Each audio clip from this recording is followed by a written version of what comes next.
All right, hello everybody. It is Juice with Mom's Basement Streams here today to bring you some coreset 2020 pre-release. We're going to be doing sealed events tonight, and how I'm going to do it is, so you'll see here I actually have like 3,700, but I put in $20, which is 3,400 gems. It's $2,000 for an entry into the sealed event. You get 6 packs, you get 3 for winning, and you get an amount of gems equal to your wins as prize support. And if we get 2 wins, we get 600, which means we can go back and do another one, but we can get all the way up to 2,200 and actually make some gems off this pre-release if we get some cool pulls. So I'm going to be seeing how many of these can we get back to back tonight. I think I'm going to cut off, if we somehow make it through 3 of them, I'll cut it off and we can actually continue next week, because I believe Sealed is actually going for 2 weeks. So we can pick that back up and keep it going if we want. So we'll go up to 3 tonight, and we're going to be seeing exactly how many pre-releases we can get back to back and how many sick pulls from the new set we can get. Hoping for some cool Chandra action. We have 3 of them in here. Other than that, I did one a couple days ago just to see how the set played out and how the sealed played out this time around compared to last sets, and it seems to play just about the same. Some cool returning cards and stuff I hope to see here. So without further ado, let's put our 2,000 gems in and get started. All right, confirm this purchase and open our 6 packs. Let's see what our 6 rares are. All right, we got Bishops of Wings with actually an Angel, which is just about as good as that could get. Oh my god, we got the Demon Lord for the different mana costs. Brought back, choose up to 2 target permanents in your graveyard that were put there from the battlefield this turn, return them tapped. And Leyline of the Void, turn off our opponent's graveyards. Well, I think we're definitely going to be in Orzhov. Maybe we can even splash green for this guy. Let's see what he does. Legendary spells you cast cost 1 less to cast. Exile 2 legendary cards from your graveyard until end of turn. Each legendary card in your graveyard game, so you may play this card from your graveyard. I'm not sure if there were any uncommon legendary permanents in this set, but we at least have another legendary creature off of that we can bounce off this, or not bounce, get that reduction cost off of. We got Safara, the Sky's Blade. You can pay a white and tap 4 untapped creatures. You control flying rather than play the spell's mana cost. Flying lifelink 7/7. Other controls. Creatures you control flying have indestructible. And that does actually pair very nicely with our, here it is, the Bishop of Wings. We gain 4 life whenever an angel comes into play under our control, and whenever an angel we control dies, we create a 1/1 Spirit with Flying. We actually got another angel here too. Maybe this is looking up for us. Let's see what we got going here. We got this Loyal Pegasus. This card is pretty sick. Flying 2/1, can't attack alone. It's a 1-drop. Ancestral Blade makes a 1/1 white soldier when it comes into play. Gets equipped creature has +1/+1, equipped for 1, costs 2 to cast. Eternal Isolation, get rid of our opponent's threats and put them on the bottom of their library. Always good. Rule of Law, we can make it so each player can only cast a single spell each turn, keep our opponents from comboing off, although I don't think that's going to be too useful here. Maybe it'll be some 6 sideboard tech eventually. I really want to play with Embodiment of Agonies. This card seems pretty cool. Audacious Thief. It's just 2/2. Whenever it attacks, you draw 1, lose 1. Pretty decent. Let's see what else we got here. We got any cool stuff?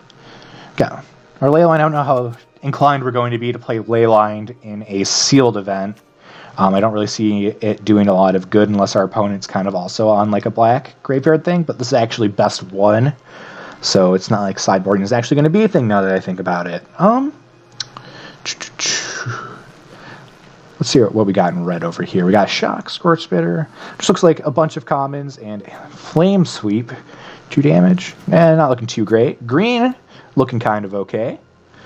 Maybe we'll splash a little bit of green. Maybe we'll end up splashing black. Who knows? This guy enters with a +1/+1 counter. You can remove 1, and it gains hexproof. Pretty decent. Look at the top 4 cards. You may reveal a creature from among them and put 1 into your hand. Put the rest in the bottom for 6. Rapid Bite, always decent.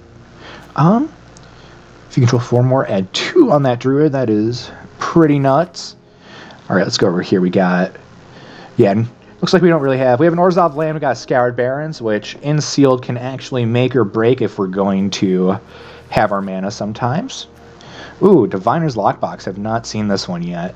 Just a card name, then reveal the top card of your library. That card has the chosen name. Sacrifice Diviner's Lockbox and draw 3 cards. Activate this ability only And anytime you could activate or cast a sorcery. It's not great. I can see that being cool in non-sealed events. We do have Colossus Hammer too. The 1 mana equipped for 8 creature gets +10/+10 and loses flying. Maybe we'll play around with that. So I think for sure we're going to start off seeing what our Orzhov skeleton looks like, and going from there, if we decide we need a splash screen, throw the other legendary creature in there. Maybe that can be an option. Utility-wise, he's not really doing a lot for us, but he is another body on the field that can make our Angel cost 1 less. We'll see how many flyers we got too, because that's actually going to be relevant here. But I do like the Pegasus Ancestral Blade. Brought back seems pretty okay. Maybe both Eternal Isolations. Razor might be good enough. We'll put it in there as a maybe for now. I don't really like Rule of Law for us. Dawning Angel, 3/2 for 5. It is an angel. It's a flyer. We might want that in there. Definitely putting Safara. What else we got here?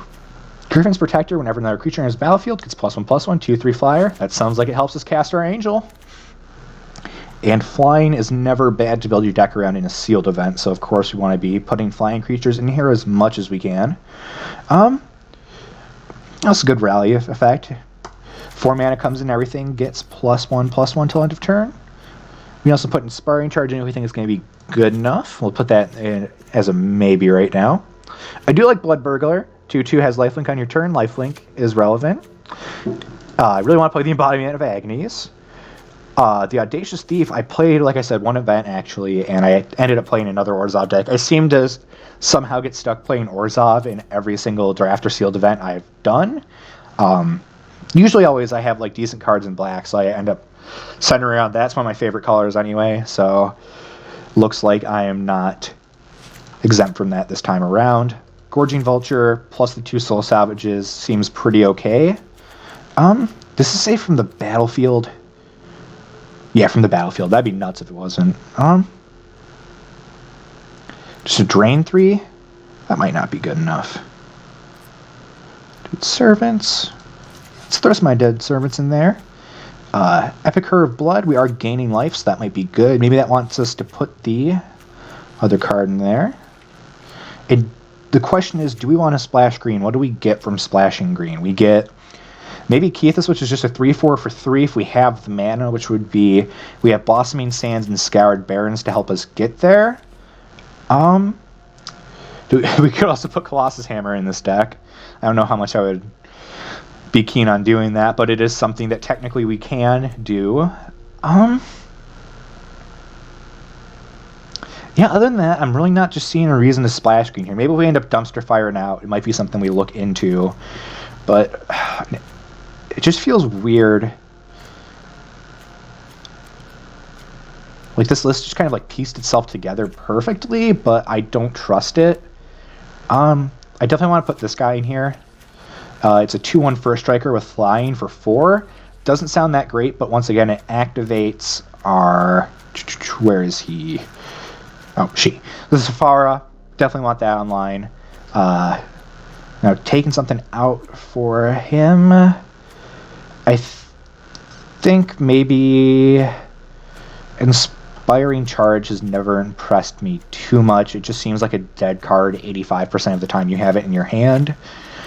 If your deck's not just like full, like turn 1 get everything out, turn 2 just keep it going. Like, our deck does a pretty decent job of building up a board state, but I think really what we're trying to do is just kind of clog the board the first couple of turns, keep our opponent from attacking us. If they do attack us, block, throw some things in the yard, maybe if we have an Embodiment of Agonies or we think we could draw one. Get some stuff back with Soul Salvage, get some other fun. It's actually called Brought Back. Bring back some stuff with Brought Back if it ends up going to the graveyard. We have the mana open for it.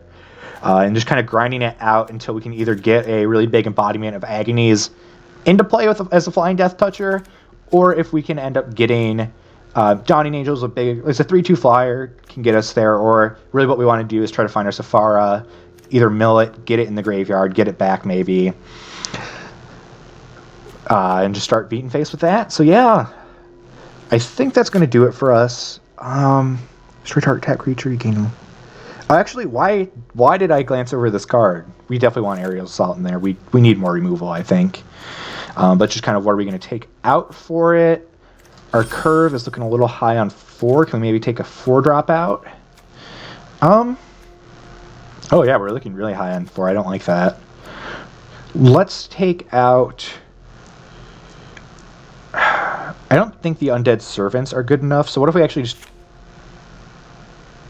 took them out and throw in a Soul Mender to kind of even out our curve a tiny bit more? I think that looks okay. Alright, gotta, real quick before we get into it, switch our sleeves, go with the Soul Ring, of course. Blinged out sleeves, can't not flaunt them. Colossus Hammer could be another inclusion too if I really wanted to add it, but I don't see our deck building up mana fast enough where it would just be like a cool, I played it on turn 1, and cool, on literally turn 8, it's going to be something that does something maybe. If I even have a creature or the game goes to turn 8, which it is sealed, so that could happen. But I just think it's just too much of a dead card for 8 turns when our opponent could be playing stuff.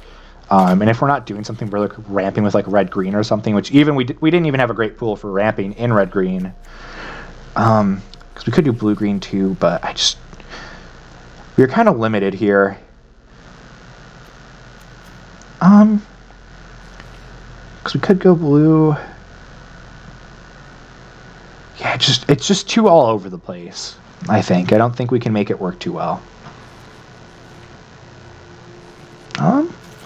So let's run it.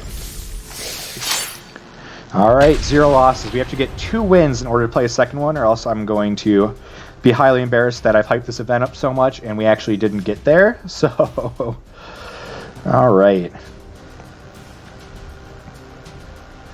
Interested to see where our opponents are brewing, what our opponents pulled. Alright. And we are starting. And right now, I'm going to shamelessly plug us, so don't forget to check out Mom's Basement Games. If you need some singles, we're on TCG Player. Get in contact with us. Pando Streams, just see that? Said Juice. Maybe it's Chris, maybe it's Emilio. I see you. What's up? Alright. This is not the greatest of hands I have ever seen. We're not really doing anything until turn 4. We'd have to draw it into action, but it is a solid 3-lander that gets our colors online. This isn't just normal standard. This is sealed. So I think, especially this destroys tap creatures. If our board does end up sadly getting to the point where we're just drawing lands and we have to destroy our opponent's things, this does leave us in a position where we can do that. So I think we are going to keep.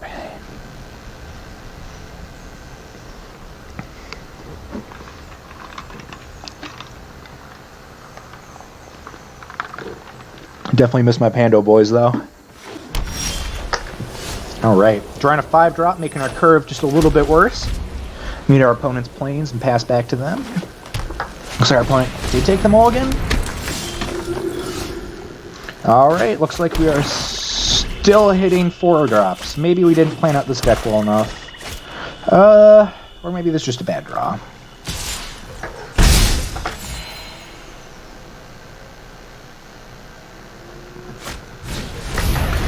Alright. Well, we at least hit our 4th glance, so that means we can start doing things. So it's not great, but they are gaining life from that. And we really don't have any other plays. And we have enough stuff in the air where I'm not scared that they're going to have some big flyer that we're not going to be able to take care of or anything like that. It seems like we can pretty much realistically block and kill everything that they have. So I think we're just going to pop this aerial assault right now. It's not great, but like I said, that was our fallback if we didn't draw any more 2 or 3 drops in the next couple turns, which we didn't. So they're only at 3 cards in hand too, which is something to note. So they could actually be worse than us. Just dropping a 4-3 here. Like, it seems okay, but this Soul Salvage is actually huge for us right now too. And I think I want to play... So if I play the Raptor, it means we're going to take 4 next turn. They can swing with this and put a counter on that. We needed to block with 4, which would mean playing Griffin's Protector to get 4 damage on that, which I'm totally okay with. And we lose both our creatures, but we can just Soul Salvage them back.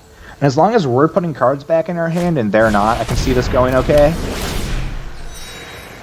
Gaining more life. Yep, and that's just what I thought. So we will definitely take the damage here. Alright. I think I actually just kind of want to play Epicure Blood or Dawning Angel. Actually, let's get some life gain going back. Let's play Dawning Angel, because we're going to chump with it. Or not chump, we're going to actually kill the creature with it if they attack. And we can just soul salvage it right back. We could have played Epicure Blood and drained them for a little bit too on playing Dawning Angel, but I don't think it's really that important. That might be pretty decent for them, though. But we are going to have to go here, block. They get 2 draws. And it gains them a life. That's nuts. Oh, and it's got super strike damage. That actually does let them trample over us. Whoops, misplays by Josh. Nothing that we are not used to by now. Yeah, I think the Epicure of Blood has to be it. We'll take a damage, but let's just punch in here for 2. We might as well. They're in almost the same colors that we ended up going with, so I can't really... I mean, I don't think green, white, or black have any hasty creatures. Wouldn't really make a lot of sense, but maybe they have a combat trick here. Even if they do, not sad. We have 2 soul salvages in hands. We're just getting back our creatures. Yeah. So they had the combat trick. Yeah, once again, I'm not really too worried about that.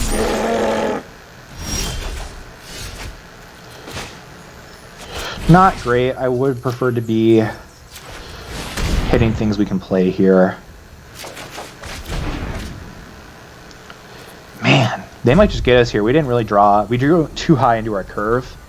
We're kind of getting a lot of our big things now. We didn't have a lot of playability in the early turn, but that was kind of the risk about this hand that I had talked about when we started playing. We're just going to chump here and use our brought back. It's not like the greatest time to use it, but it lets us stay alive a little bit longer if we have answers. Yep. We'll just let the raptor die, let our opponent do our thing, and then on the end step, yep, we're going to brought back, return the raptor. And it just staved off 3 damage, because now we're at a point where if we can at least kill the Thicket Crasher, we're not looking good, but we're looking okay. And that's really all we can do here. So we're definitely going to play Epicure of Blood again. And once again, with this many high drop permanents, there's not a lot we can do. It's kind of going to be a do a 1 thing a turn kind of game. Man, oh man, we are not having luck here. Flashing in 2/1/1 tokens on their end step with that. Alright, well, we have to block. We'll end up taking 1 from this trade-off. I'm not going to double block. There's no reason to lose both of my creatures here. And our opponent drawing a card, gaining a life. I mean, I guess I just have to hope our opponent doesn't have anything too crazy. And this actually, I think we did pull this. Maybe we do have to go back and splash green. I didn't even read it. A very important part of pre-releasing is, in fact, that you should read every single one of your cards, because they all do things, most of which you do not know. This is a 5/5, pay 5, untap target land you control. It becomes a 5/5 elemental with haste. Dang, okay. This Raise the Alarm isn't instant, as we saw, so they end up swinging at both of those. We can just trade our Raise the Alarm.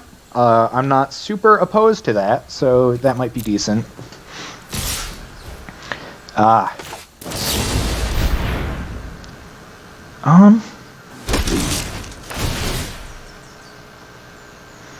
And that does actually pump our Griffin twice. I totally forgot about that. So let's actually do this. Let's block and kill that. Block and kill that. Chump that guy.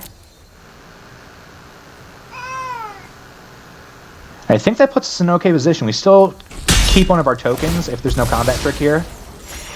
And as long, especially with Soul Salvage, if we can keep getting our things back, and keep providing valid blockers, and we can actually gain life off this Dawning Angel too, if that's the route we go next turn, we can actually just stay in this game and maybe leave them in a position where they literally can't attack because they're going to deck themselves.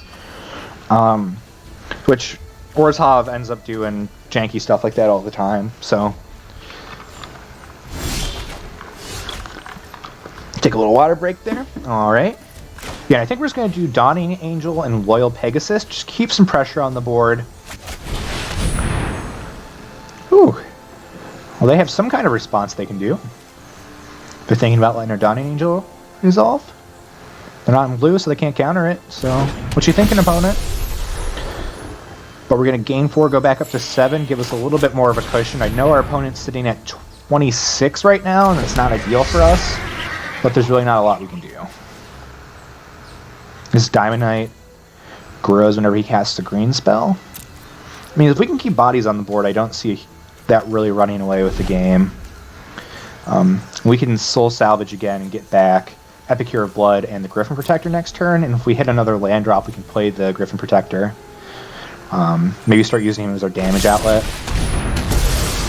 Okay, destroy our 3-2. So I think that might actually change it where we just get back Dawning Angel again and Epicure of Blood, and try to get some synergy going with those two guys. Maybe I can drain them a little bit. Very Orzhov mechanic.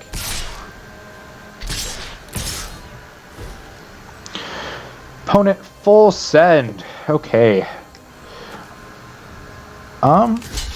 Diamond Knight definitely getting blocked with the first striker. And then I'm actually just going to double block and take the 1. And I'm sure they have some kind of combat trick or else they wouldn't have full swung. Or maybe they're just banking on the fact that they're just going to keep cycling through their deck. Which, I'm okay with that.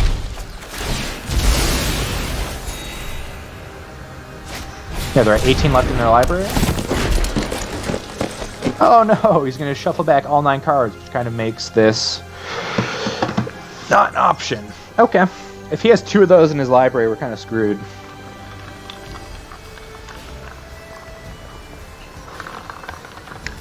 Man, oh man, that is not good for us.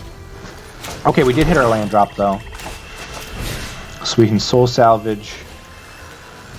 I do like Dawning Angel. And I think we do actually want to go with the Griffin Protector so we can get another body on board right now.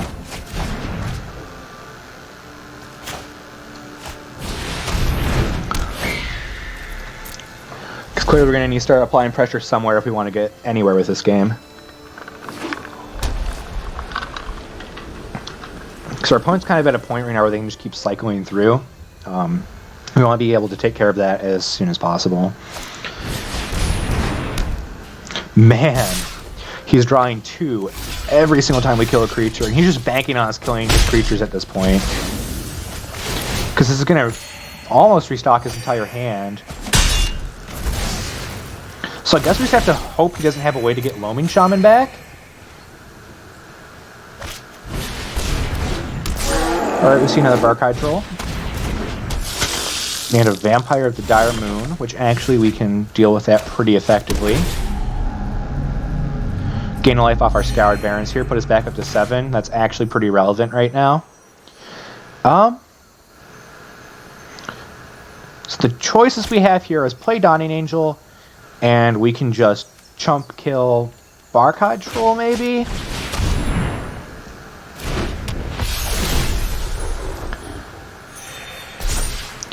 And I think we need to start swinging, because he's not going to play anything hasty next turn, and we need to start getting damage in here. So let's hit him for 3. Pump from 1 from the Dawning Angel.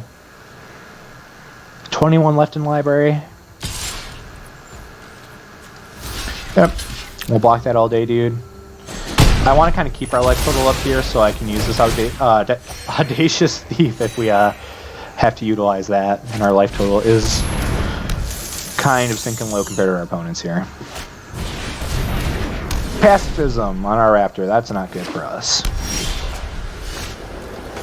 We'll definitely play Soulmender here.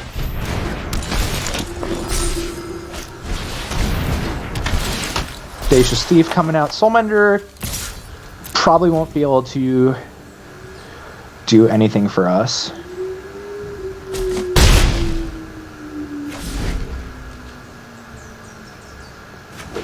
If he attacks with this Netcaster Spider, I'm definitely gonna chump, or not chump, just let it go through. But he is just attacking with the Death Toucher, and we'll make the trade. He's at 16 cards in library. Man, if he's not careful, and if he doesn't have any way to get back Loaming Shaman or another Loaming Shaman in his library, we actually have a chance of getting this. Okay. So I think we're just going to say goodbye to our Audacious Thief here. And draw land, which is the exact thing we did not want to hit. I'm tempted to hold up the land just to make our opponent think we have something at this point, because this is not looking good for us. Man, this card is nuts. We might have to splash green now, because that is just too good to not include in our deck here. I do not want to offer this trade for now. I'll just take 3.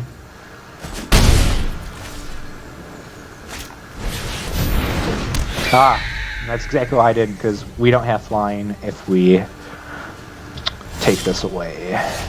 Okay. I can live with Ancestral Blade. Get a 2/2 on the ground. That can actually... I'm willing to block the Steadfast Sentry with that 2/2. And I am going to leave up Griffin Protector. But yeah, man, this is just not looking good for us.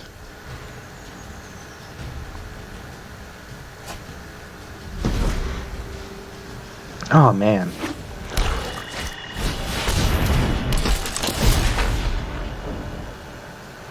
So it's a 3/3 and a 2/2 from that.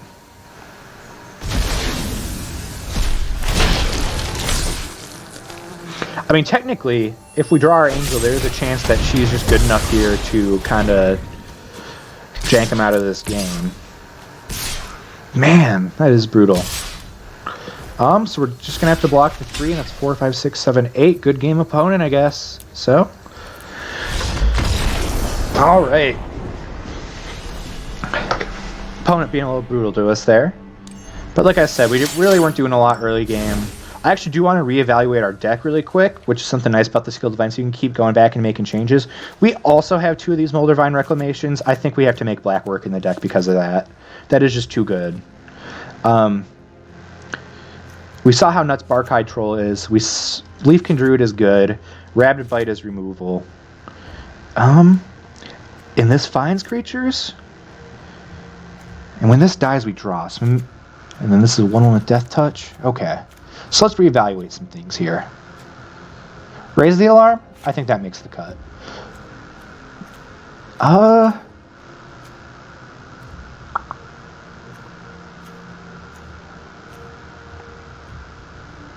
Inspiring Captain makes the cut.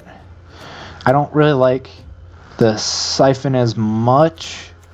I don't think. Yeah, I don't.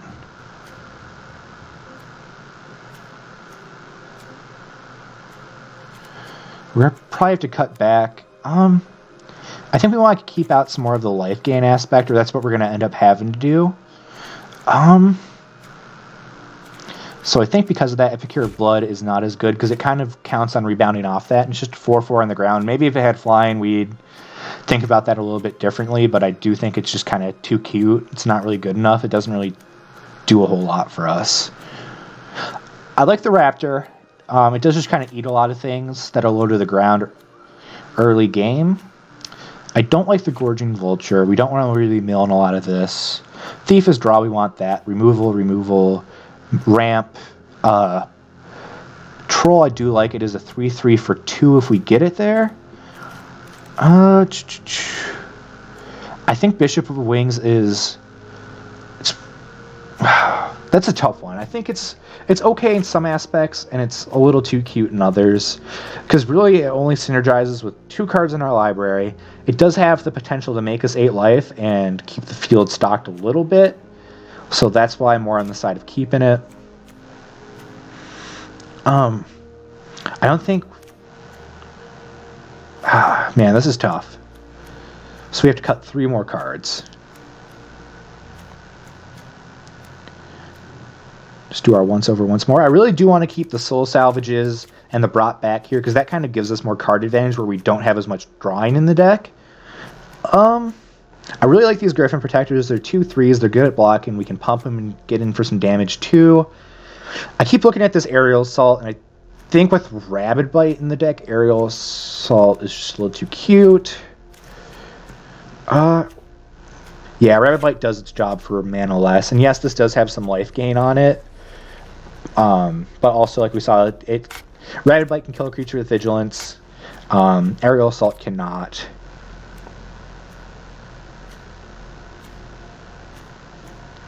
We're kind of cutting down a little bit. We do have a lot of 2-drops, so let's go back here and evaluate some of those. Barkeye Troll is pretty good, but double green might be a little brutal to get right off the game, especially when we're trying so hard to get double white. So I think he can make the cut, even though he is pretty cool, and I was looking forward to playing with him. And we need one more card out of the deck. Let's take out a single Eternal Isolation. Now I have to go over and fix our lands over here. Let's see, what is it going to auto-suggest? 6/5/4, I do not like that. I want to go down a swamp, up plains? Is that right? Wait, no, we got 5 for 1, 2. I actually think that's fine.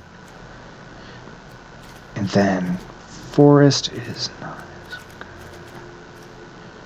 I like this. Let's go 5 all. Plus the other 2, I think that's enough. We care about white, and green and black are kind of even here, so we want to make sure our white's a little higher. We got the Scoured Barrens and the Blossoming Sands that also trigger that, gain us a life. Do we have 2 Blossoming Sands? Okay, no, here's what we're going to do. We're going to put both those in, and we'll take out 1 forest. Okay, I think that's good. We don't have 40 cards?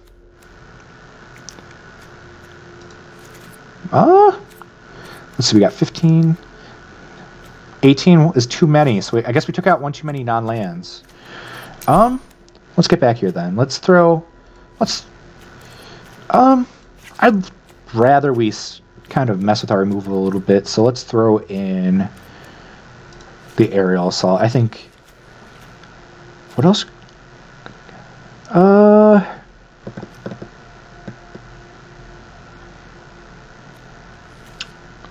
Man, this is rough. Do we want to throw in that guy? I just think he's too bad. I don't think...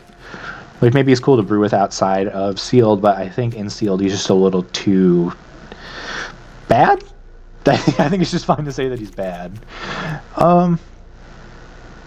Yeah, I think this is fine. Let's run this back and see how this goes.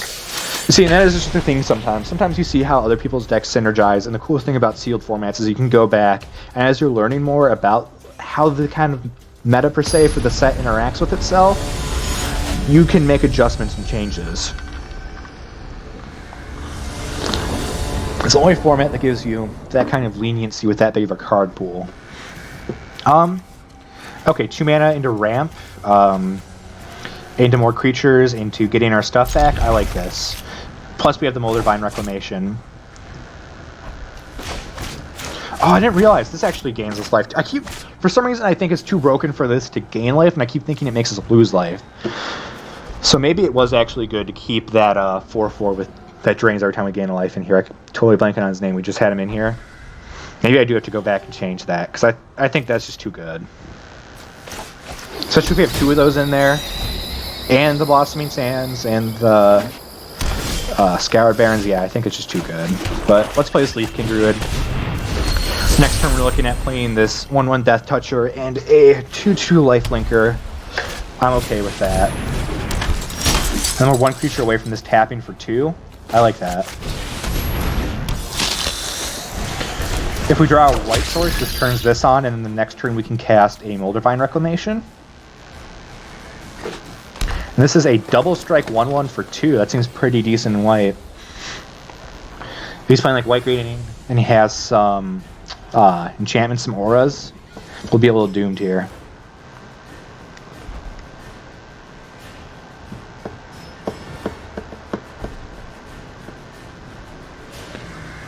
Well, the opponent's still thinking.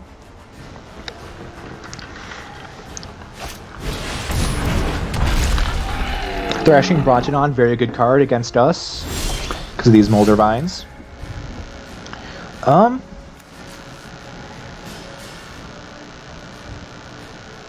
So this is funny. I think this actually kills anything because of Sledge Scorpion.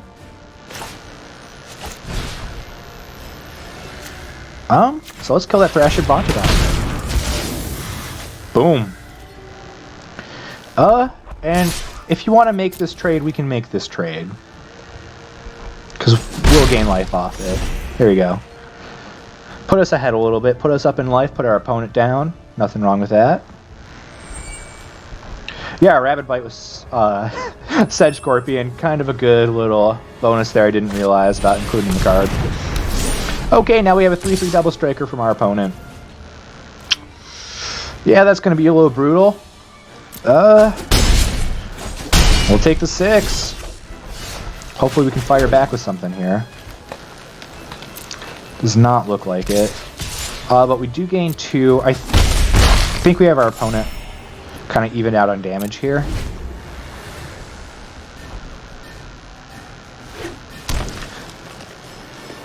I mean, if there's another aura here, I'm going to feel just like game over. But we'll go down to 13, see what the opponent has after that.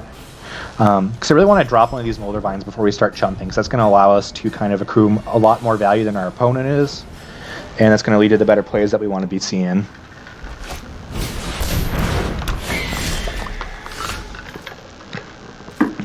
Planes! Alright, that gives us the Reclamation. And now I feel fine chumping. Yeah, let's just pass back.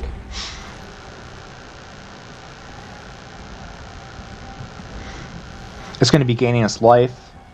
We have soul salvages to get back the things we chump with. I think this is more the synergy that we wanted to go.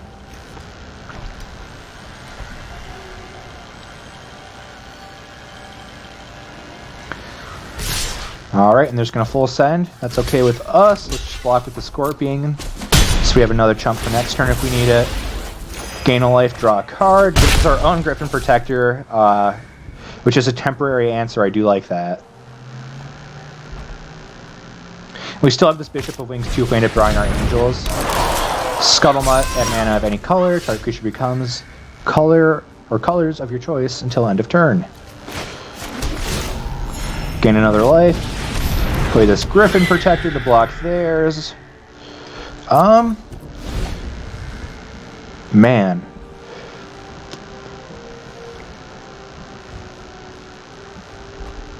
And they're still stuck on 4 lands, so anything big they have in their hand isn't usable right now. And I think if we draw 1 land, we can actually replay Blood Burglar and Sedge Scorpion, and then be able to activate Leafkin for 2, and if not, we can still just play both of them and tap Leafkin. But we're going to be drawing a couple cards here too, maybe.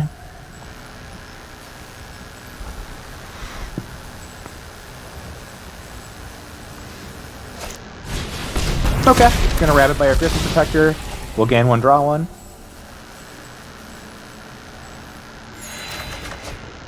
Ooh, Embodiment of Agonies. That might be really fun to play.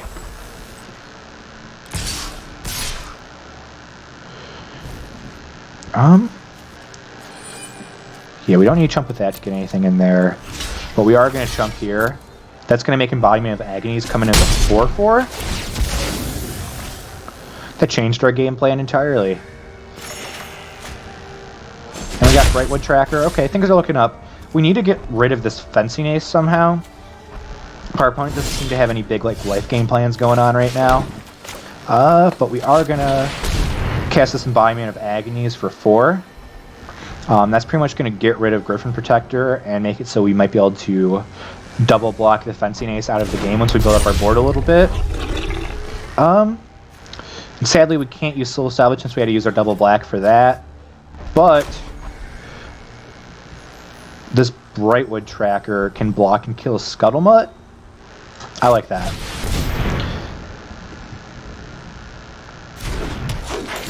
And this has Death Touch, so even if he tries to play a bunch of creatures, pump this Griffin Protector, and then hit us, we're still doing okay. I wish we could find kind of a turn where he isn't attacking all out, so we can play this second Molder Vines Reclamation.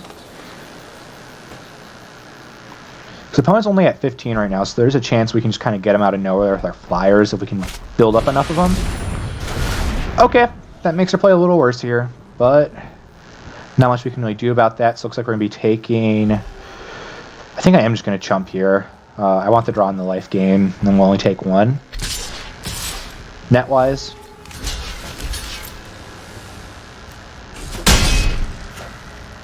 If we had some way to make the tracker bigger, that would have been preferable. But man oh man, is double strike hard to deal with. Okay. Let's go planes. Soul salvage, get back Scorpion Protector. Our opponent's thinking.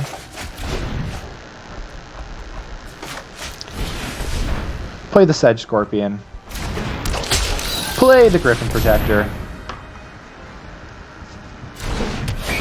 And pass back to our opponent. Looks like we're just double chumping again until we find some answer to the Fencing Ace, which might be our Sephra, which is actually probably the only answer we have. Or if we just build up enough cards in the graveyard and get back our Demon, which is on the bottom of our library right now, that could be enough, but I don't really think we have a way to shuffle our library and have a chance at drawing that again. Okay. Block.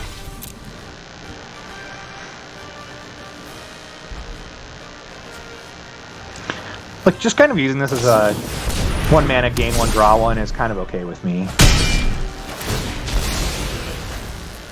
Enchantments flashing in is not good for us either. Another Griffin Protector.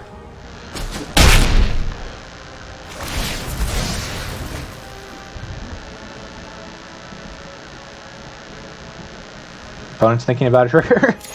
Alright, there we go. Man, oh man, it is still not looking hot for us. So I think what we're going to do is play Griffin Protector, and then play the second Reclamation. We'll have to chump, draw 2, take 6, 7, 8 maybe? But we'll go up 2. So we'll be at 10. Or not 10, we'll be up to, I wish we were up at 10. We'll be up at 8.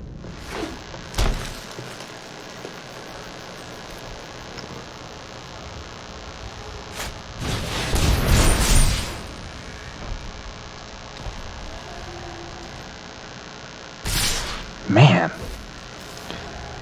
+2/+2 and trample till end turn, and I think that just, yeah, that just does it. Combat tricks, get us out twice.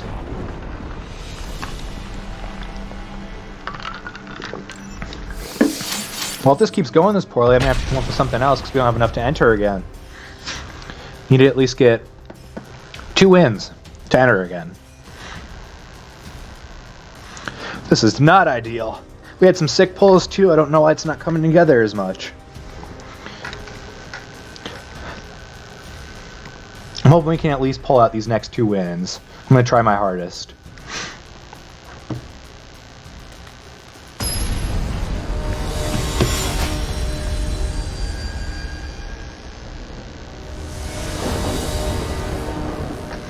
All right. Safara kind of just ends the game. We 1 green away from Moldavine Reclamation, Griffin Protector. But once again, we're not doing anything till turn 4. So I'm going to pitch it. Man, this still isn't that great, but it's a little better. So I'm going to go ahead and keep it. We're going to put back this Dawning Angel.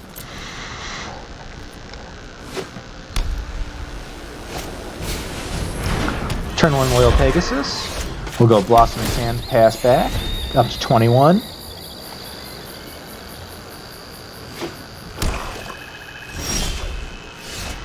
I'm kind of, yeah, let's just go Blossoming Sands number 2 here. Our opponent's not playing anything. Let's take advantage of that.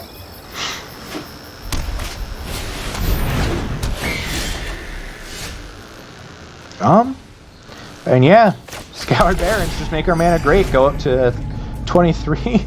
I mean, he can attack for 3 here and put us back down to 20. I'm okay with that.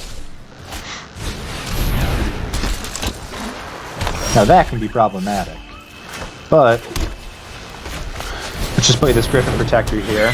Dissuade him from attacking with almost anything, so we can kill Loyal Pegasus or the Audacious Thief. I think we just kill the Pegasus and then use Aerial Assault on this. Just drawing 1, giving it flying, I can still kill it. So if he, I mean, if he attacks, yeah, I was just gonna say we're gonna eat whatever he attacks with if he does. But I like the Moldervine Reclamation. I kind of like holding back here. Next turn we're in a position where if he decides to attack, we can eat something, Rapid Bite, and Aerial Assault. That's interesting. Yep, we're not going to take the 1 here. Man, oh man, if only we could find something. I want to get rid of this thief. I don't even want him to get in the draw. Because he might just do it out of desperation. And I kind of like where this is. Because he's probably going to attack with this, and we're just going to let it go. We're going to eat it with Aerial Assault next turn.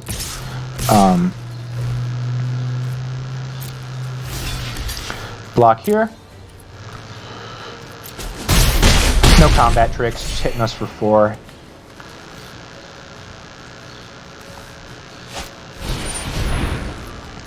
A 1/1 with protection from red.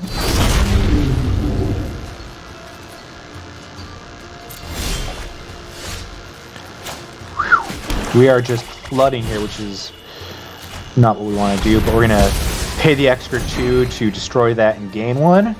Pass back to our opponent. I mean, if he's just going to keep swinging with 2 1/3s and dealing 1 every turn, we're eventually going to find some way to get over it.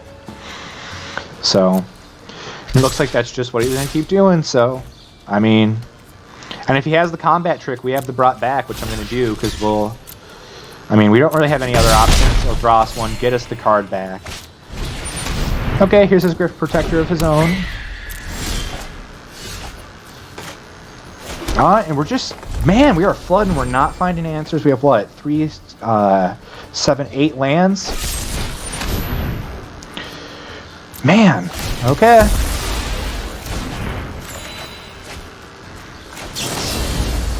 I'm okay with this.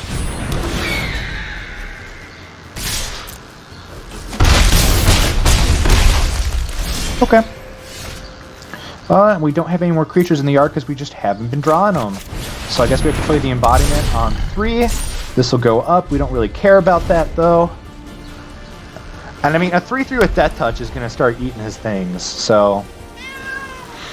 And I'll let Griffin Protector block Griffin Protector in case he has any little combat tricks he wants to try to pull off. But yeah, we're going to go... block. Let's actually do that. I like that.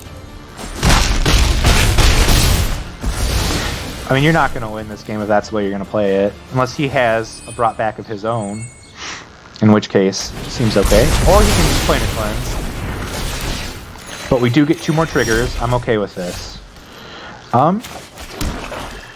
Soul Salvage.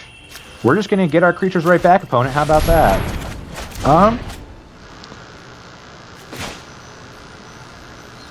5/5 seems pretty game-ending. And we can Blood Burglar.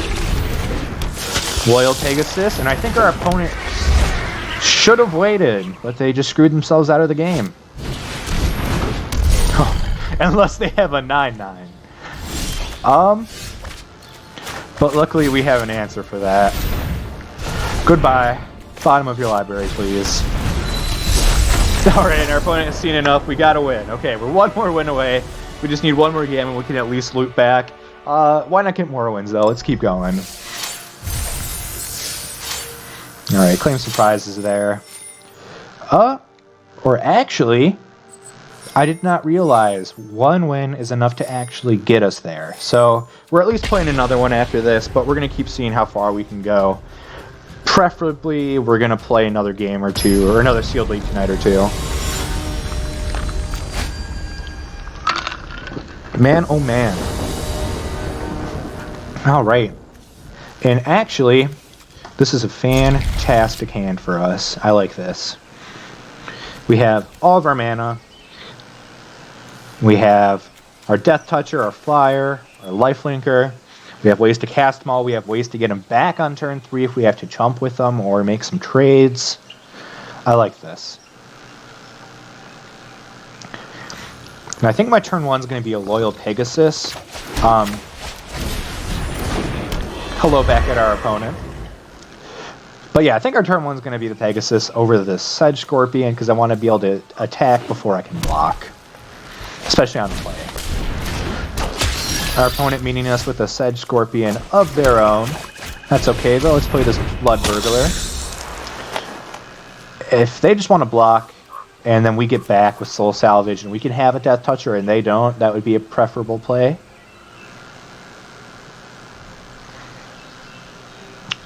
Let's see what opponent's up to though. Okay, nothing but green maybe? Bark Power. Okay. If they just attack with the Scorpion here, I will block. Yeah. Can't block alone, so I'm going to have to block with the Blood Burglar. But we do have our own Sedge Scorpion for their troll. Silverback Shaman, that's great too. A 5/4 Trampler.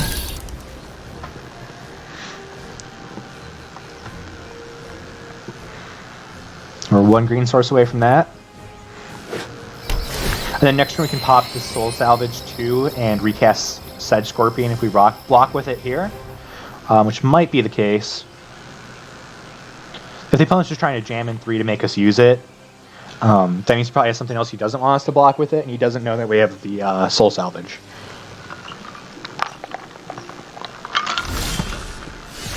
No, they have the conservative play. That's okay. And I'm going to play pretty conservatively here too. We're in a spot right now where I can be on the defense, and I can at least, if I block with both these at the same time, that puts me in a good spot. We have a 5/4 coming down next turn if this kind of turn cycle goes back where nothing's happening. That draws us a card if it dies. And just keeping up a 1/1 Death Toucher, you wouldn't think it's as good as it is, but it is.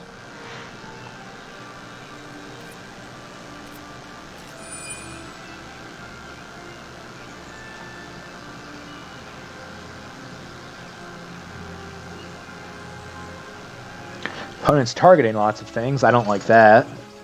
There's no land destruction in the set, is there? They keep looking at our land. It's gonna suck if we have some kind of like red land destruction spell come out of nowhere. Because I would prefer to keep that Blossoming Sands for the Silverback Shaman next turn. What does this guy do? 3/2. As long as it's your turn, it has flying.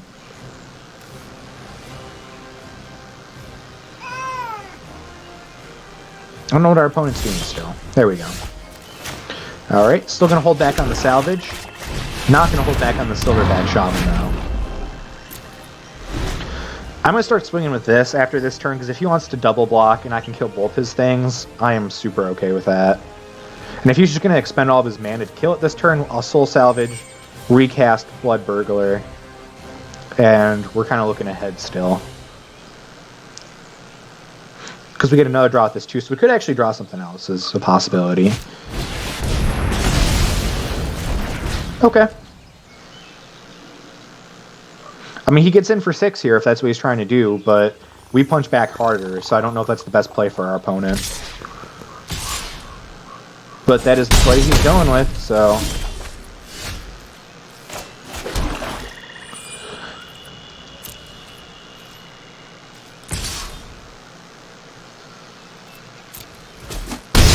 I actually just punch for 5 here, because we're still in a position where we get to double block and kill both his things, and opponent's giving us the nice. Don't know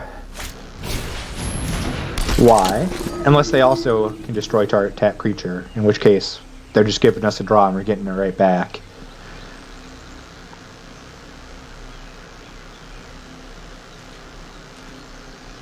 Combat. Alright. Yeah, we need to find some more white sources if we want to cast Sephara, so I'm gonna go swinging with the Silverback Shaman here. There's like no good way for him to block without losing his board, so this kind of puts us ahead. Slow and Steady is more mid-range or like long game decks are kind of what I like to play, so there's a certain aspect of pre-release that I do like. And usually the only decks you lose out to when you're playing best one pre-release like this are the really strong like red aggro decks,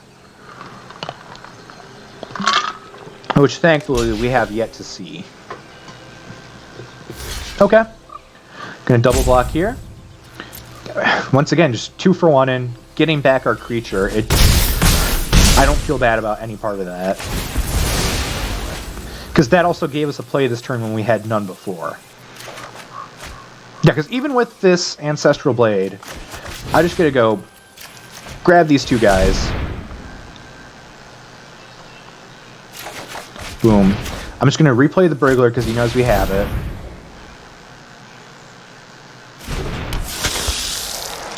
And our opponent looks like he's targeting our Sedge Scorpion. Maybe? Maybe he was just thinking, why didn't we wait till we had Sedge Scorpion in our graveyard, because it's the greatest blocker ever.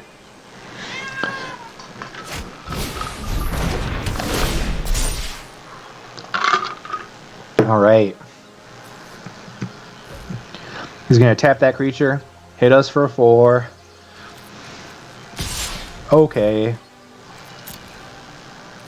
Like, I'll take the 4. I'm at 15. You're not one-shotting me here.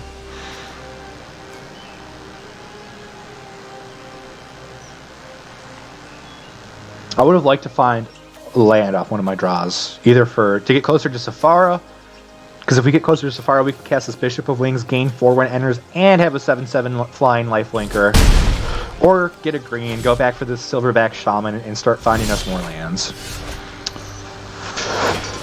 Alright, the Moldervine Reclamation coming in, the GOAT. Let us gain life and draw cards, unless we have some spot enchantment removal from our opponent here. So maybe that's why they've been holding back so far with 2 cards in their hand. Gonna get in with the Burglar, gain 2 life, go back up to 13 maybe. I got both these guys for blockers. I know this makes it so if they can get rid of the Scorpion, we have to take 4 again. But if they get rid of the Scorpion, we're also drawing cards and gaining life.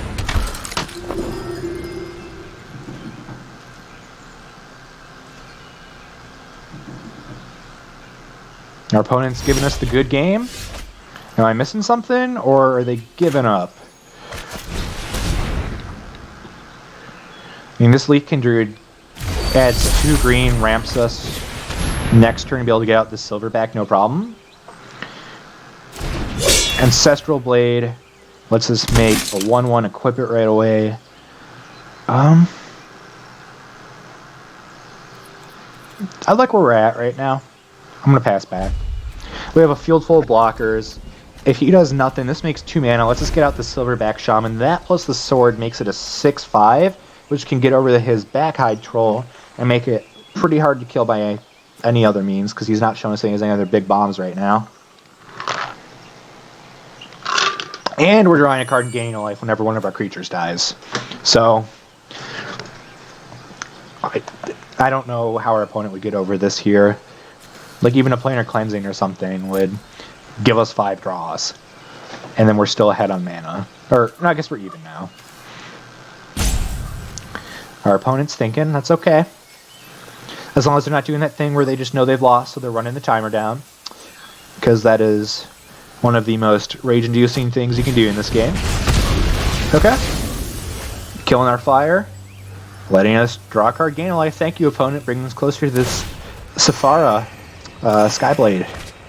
Oh man, the second Moldervine Reclamation. That just might have to be our next turn. No, I think I want to play the Silverback first. Yeah. Yeah.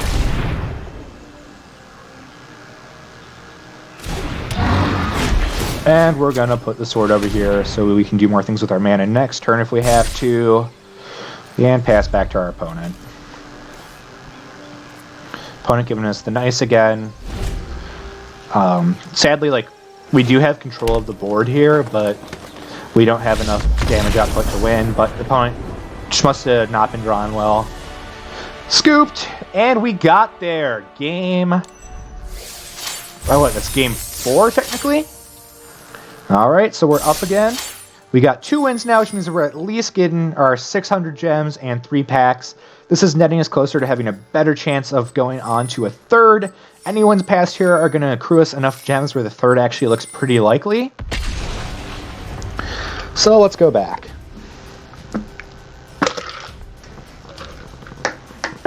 Man. Just Gonna take a second to plug Mom's Basement Games again. If you haven't checked them out yet, I highly recommend you do so for any single needs that you may have. Follow us on Twitter, Instagram, join our page on Facebook if you want more of a Facebook kind of person. The Safara is a dead card for a while, but we have, with a green mana, the Sedge Scorpion Rabid Bite to get rid of like any creature. I like that. I like Loyal Pegasus. I think we're gonna keep. And never punished, always rewarded. Forest as our first draw. Opponent's still not doing anything. I think we're actually gonna ramp here since our opponent's not doing anything. We can't attack anyway. Because this makes it so next turn we can Sedge Rabid Bite if we have to. And this puts us on track, even if this doesn't resolve, this puts us on track to cast Silverback Shaman next turn. I think we're just going to attack here just to get the 2 damage in. If he flashes a creature in... Okay, he's going to return the Loyal Pegasus, take nothing. We'll recast our Pegasus, and pass back to our opponent.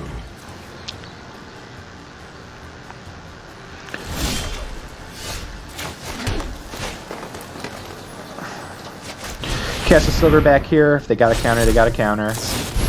Yep, counter it unless we pay 4. That's okay. We definitely know we have a lot of ways to end up getting that back. Punching for 3 here. Looks like our opponent's keeping creatures off the board, which puts us in more of an aggro kind of mindset. Yeah, and I'm going to go to attacks here first. Hit for 3 again. I guess we just go for it. Don't let counter spells ever hold you back, kids. Sometimes you just gotta play, and if they have the counter, they have the counter.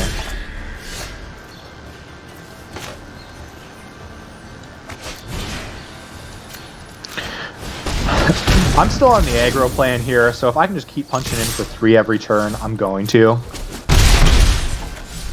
They're already down to 11. We're gonna be gaining life and drawing cards when we hit the point where we have to start blocking. Splicer make a 3/3 golem. They get +1/+1. No attacks. I think we're in the point where we can hold back now. We are 1 more white source away from Safara. And that is just kind of game ending. They're in a blue deck. If that touches the ground, they don't have a lot of ways to deal with it. I'm okay with double blocking here. If they have combat tricks, they have them. Okay. Kill the Sedge Scorpion. They get to keep their now 3/3 Golem. We are drawing 2 cards, gaining 2 life. They only have 2 mana open. I'm not sure if there's a creature counter in the format with that right now, but we're gonna see. Cast a 7/7. Alright, opponent, you got something?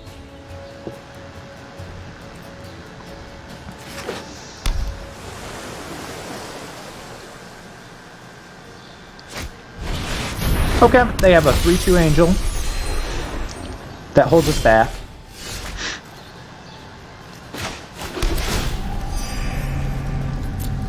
And a fun fact, we can actually, not at instant speed, but we could.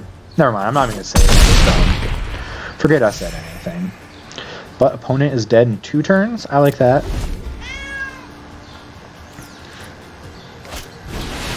Herald of the Sun. That looks like it's going on the bottom of your library, my guy. We'll take 3. We are at 31.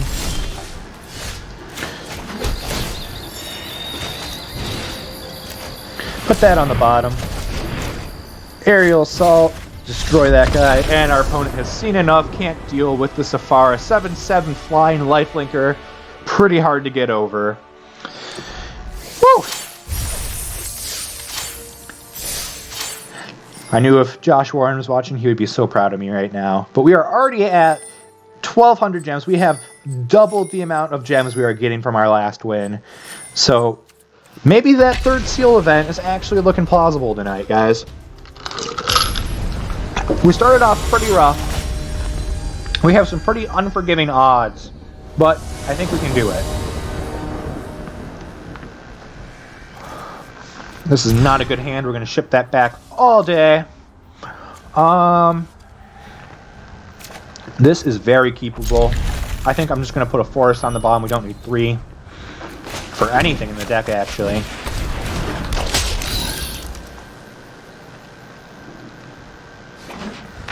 Start with those sick turn 1 plays.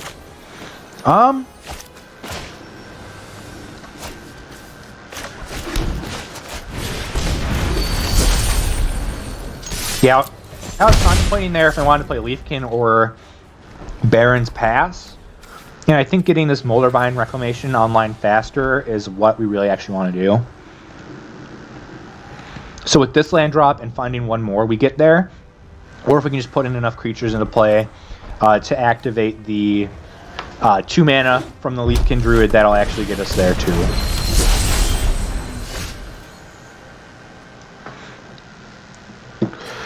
Meeting us with a Leafkin. Oh, let's punch for 1. You want to lose your mana dork? Opponent chooses not to.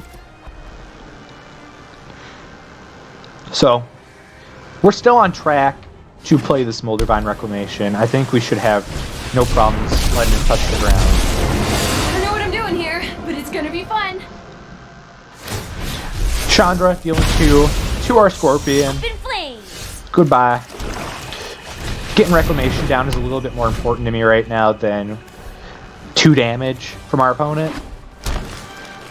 They can add 2 red mana, which is a little scary, but it's not like we were attacking with haste that turn anyway.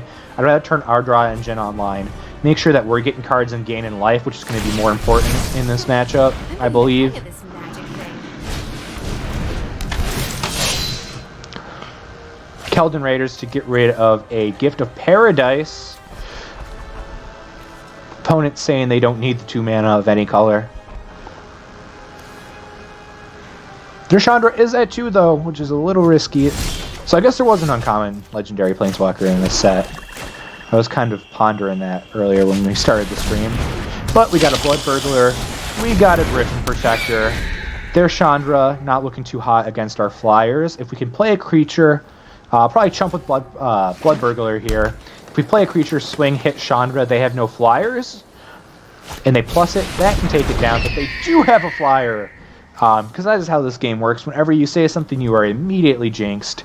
So it looks like Chandra is going to have to stay alive for now, sadly.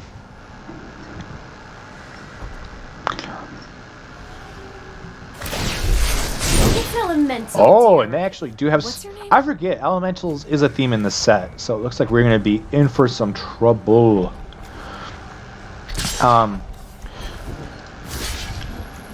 I think it is worth it to chump here because I do want to gain 1, draw 1. We need, like, realistically on our next turn, this isn't doing anything for us. So if I can find something that is doing something for us, which I have not, that would have been preferable.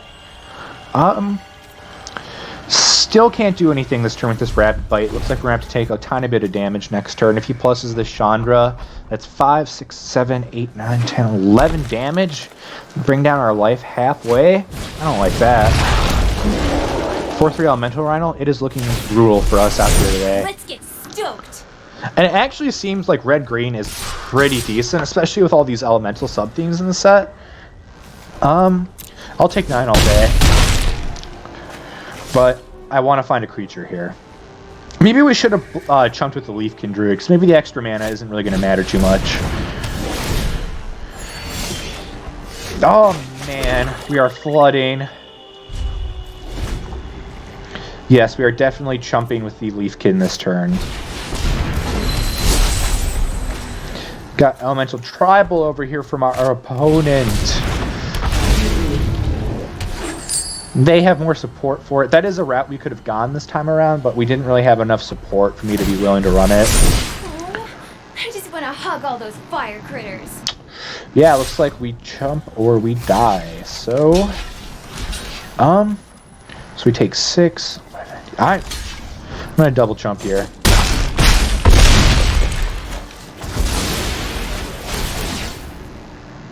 Gain 2, draw 2. Royal Pegasus is a blocker if we can find another blocker. We do not have 2 white sources, so Brought Back is dead in the water.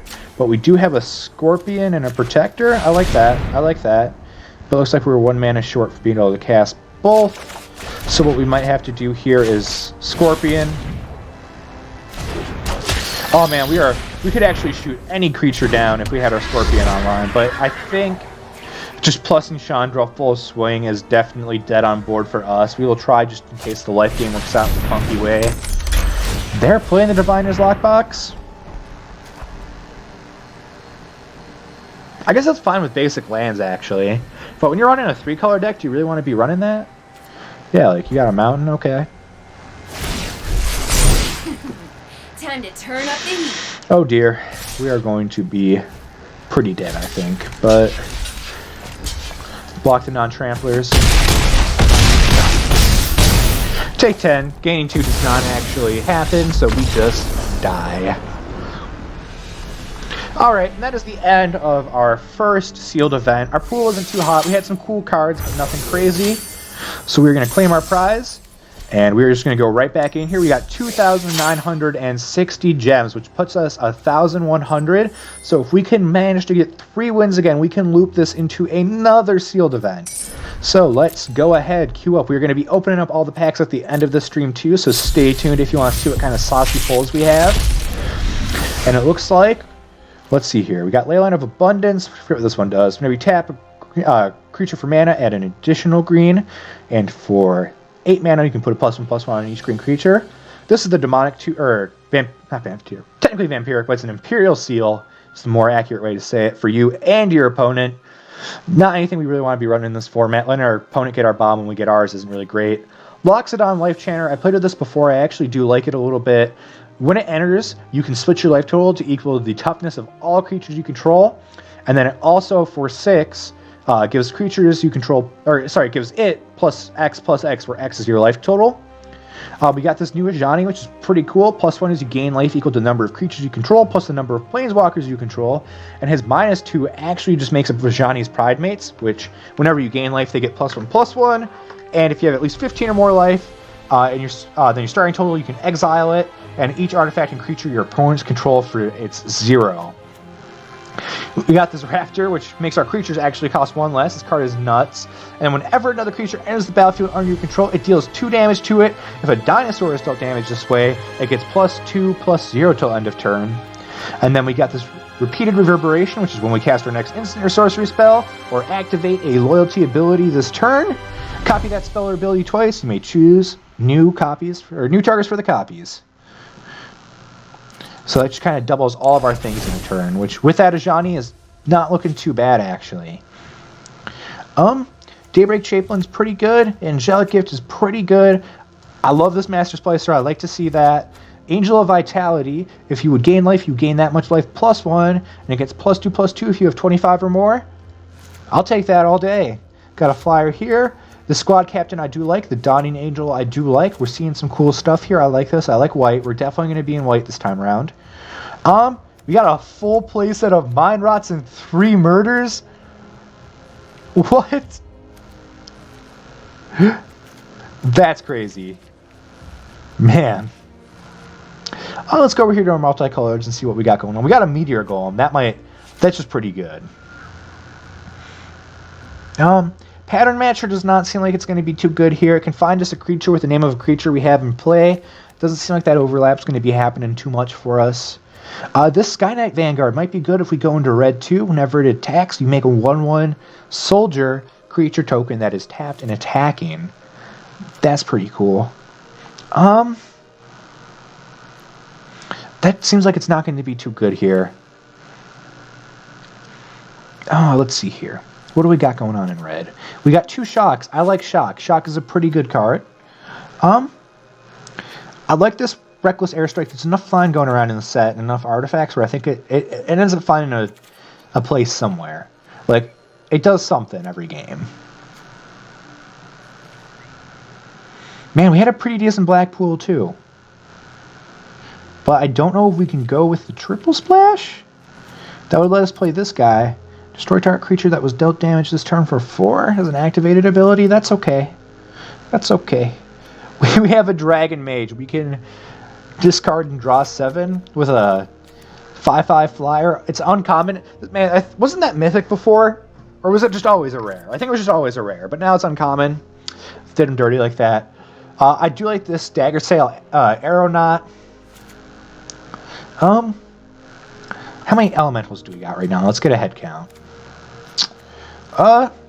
Not really any, so I don't think this Lavakin Brawler is going to be good. Reduce to Ashes is a 5-mana removal spell. Our curve is non-existent right now, so I don't know how plausible it's going to be to run that. This Raptor is cool, but I think too much of our stuff does die by playing it. I think we might just want a little Black Splash.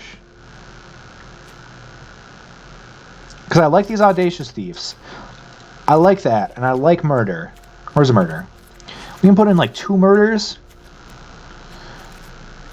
And then we can put in the Siegebreaker. And while this card is... Where is it? The Repeated Reverberations is cool, but I don't think it's cool enough for us to want it in here. So I think we're going to leave that where it is. This Scourger is pretty good if we build up a board state. It can just deal a ton of damage out of nowhere. And I like Mind Rot, but every time I play Mind Rot and Steeled, it does not go well. So I don't think we're going to be including it this time around. What kind of land? We got 1. Yeah, Tranquil Cove is not good enough. We can cut 1 card. Our curve's back on 3. I really like that. I like a curve on 3. That's what we want to see. And I think we want to cut something a little higher up, because our higher up curve's looking a little bad too. I really don't think we need to reduce to Ashes anymore now that we got the Murders. It's nice to have the extra removal, but I think we want our big stuff to be our creatures. What else do we want here? Yeah, like I said, we have a playset of Mind Rot. I don't think that's very good. Like, I don't know what I would take out for it. I guess we could... I think I want to go more aggro here, and that's more mid-rangey. Because I kind of want to be able to dump all of our... Like, get rid of stuff turn 1 and 2. Maybe we are on mid-range, because we don't actually have any like playable 1-drops that can attack. Now this is interesting.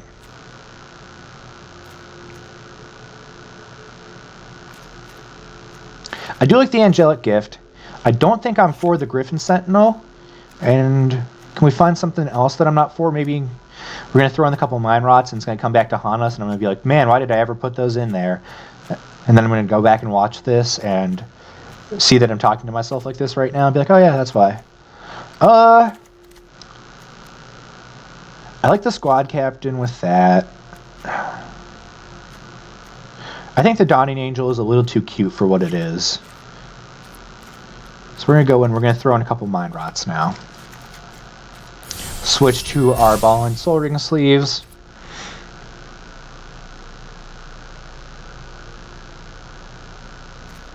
This Blood for Bones is a pretty good card too. I think we do want that.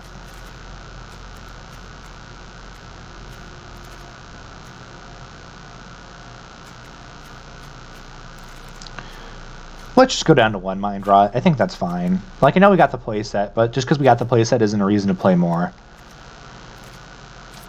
Alright, let's run this. I feel good about this. Let's see how this boy does. Take a little water break. It's already 11:30. We have been streaming for, what, an hour straight now? So our first league took us an hour. I am not impressed enough by this hand, but really we don't start till turn 3 anyway in this deck. I just feel like it's not good. We're gonna go back. I like this better. We have a shock. This Murder is not castable, so we are just going to get rid of it. This Angel of Vitality is castable on turn 3. We got the shock to deal with things turn 1 if we need to. And then we have, what, 4 turns to find a black source for this Ogre Siegebreaker. I think that's pretty okay. I think we can work with that. Temple of Mystery, Scry 1. So right, the Scrylands are back in the set. I feel like it's just going to slow Standard down a ton. Plains Pass. These double black costs. Maybe we should have put in a couple more swamp, but I don't think we could really afford to. Opponent going on the tap land plan. Got double shock now. I'm okay with this. This Angel Vitality is pretty cool.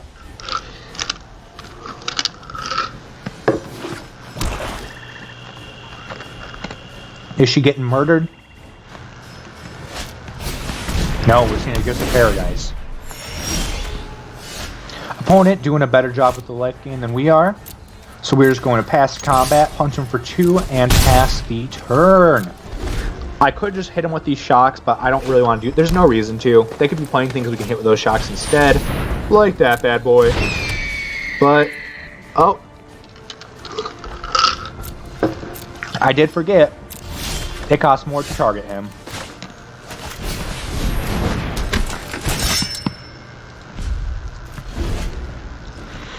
He might just attack here, and I'd be really okay with that. Now we see the martyr. Our flyer, John, dead. He killed our boy.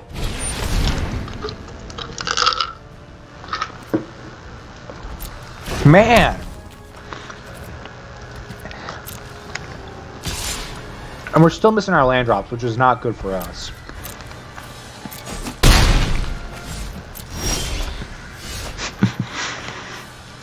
Oh, come on. Come on.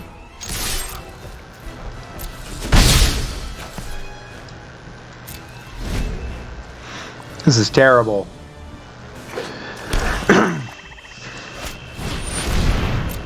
We can't even get rid of that. That just pairs so well with the Season of Growth. So he is scrying 2 now every time he plays a creature. And all of our just like destroy target creature stuff is so far away from us to cast. Man. He's probably gonna punch us for 3. Yep, we take 3. This is just brutal.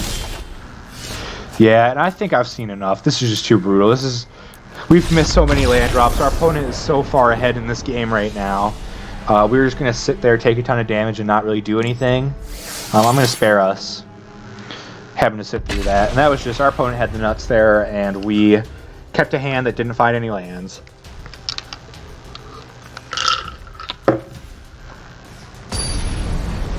And it was a fine hand to keep. We just didn't do enough. I like this hand way better. We're gonna keep this. Red source away from Vitality. We can play our Audacious Thief. We have a Shock. We have a Mind Rot that's active on turn 3/2. I like this. Get our big things out of our opponent's hands, maybe with the Mind Rot.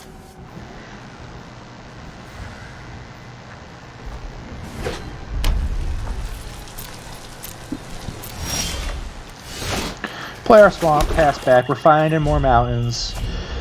Sadly, the fact that, like, nothing in a single color was good enough to be able to just say, like, let's do a 2-color deck and call it a day. Okay, we don't want none of this. We're gonna shock that guy. Goodbye. Let's play our Thief.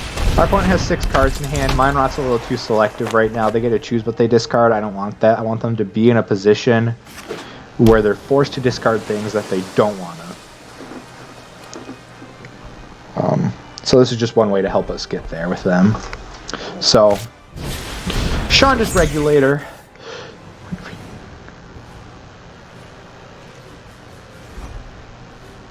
So let's do loot with red cards and activate Chandra's abilities by paying 1. That seems pretty okay, opponent. Let's get in here though with this Thief, my boy. Our 2/2. Our opponent's thinking what they want. You got a blue. He's gonna bring him back to our hand. We get this attack trigger. You missed your chance.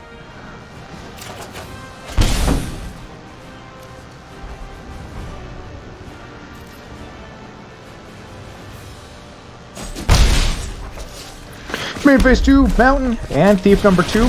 We could play the aerialist, but I think just getting the draw started right now is kind of better for us. Making our opponent think they're on more of a pressure clock to be able to mind rot them when they start dumping their hand out a little bit more.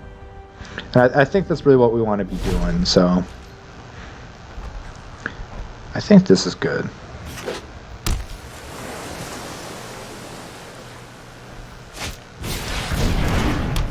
Okay. 3-3 lets him scry too. I'm okay with this. We have plenty of answers to you, my friend.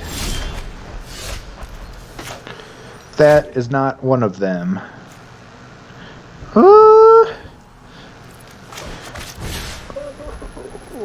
No, let's not mind rot yet. I'm willing to give one of these guys up to draw 2, lose 2. There we go.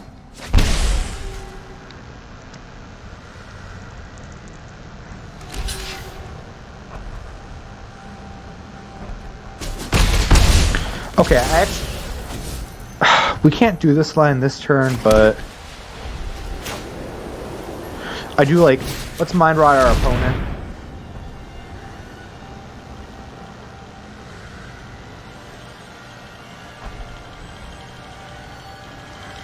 Just a good 2-for-1, get 2 cards out of their hands. So we draw from the top 7 cards of your library, put 2 of them in your hand, and the rest in the bottom. See, so that's something I'm comfortable that we got out of their hand. It makes me more scared for what else they got in there, but I'm good for now. And now this guy has flying, so we can make sure we're getting in as long as he doesn't have a flyer to block with. And I think next turn we want to play the aerialist and the angel. Get some more flyers out, makes the squad captain a little more viable. We have shock backup if we need it, if something else is to arise. I feel comfortable. And I don't think we get any bonuses from holding off on our attack, so I think we just want to attack and get the extra draw from the thief too if we can.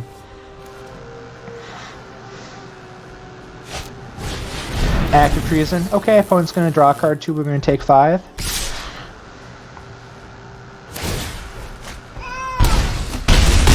I mean, we have a lot more cards in our hand than our opponent. That's understandable. Probably should have held back on that land, but it's okay. We're not here for good plays.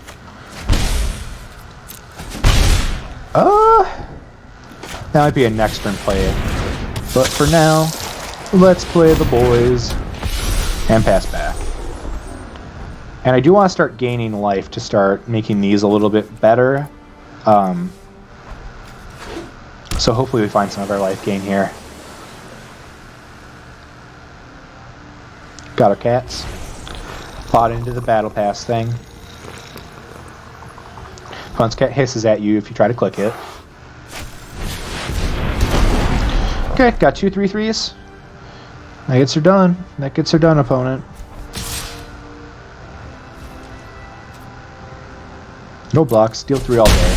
Because if we gain a single life, which we can now, you are in for a bad time.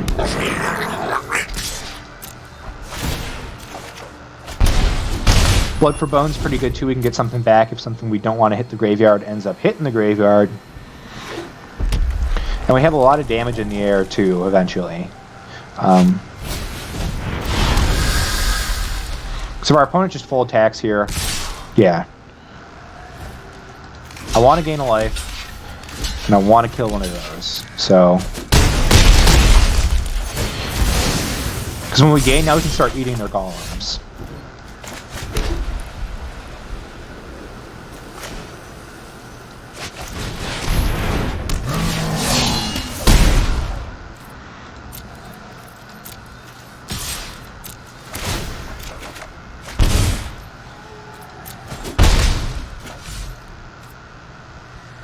Oh, why didn't I just full attack there?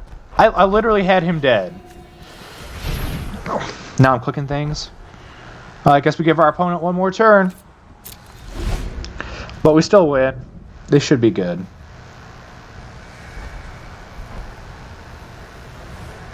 Unless he has something crazy. Yeah. We're just going to go ahead, shock that. We don't want to take the extra damage. But yeah, well, we had a conservative play because we weren't really thinking there, and that's my bad.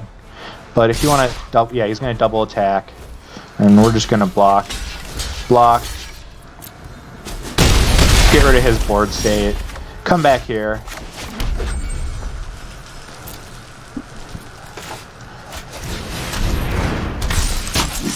And then we're just going to full send the team.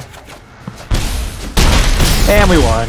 So, it's important to pay attention to your opponent's life total because, you know,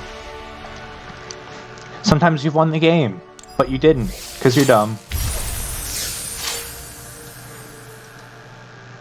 Alright. We got a reward, we got a disfigure. We're going to go back here, start up game number 3. We are up 1, down 1 in today's sealed event. Sealed event number 2 for today.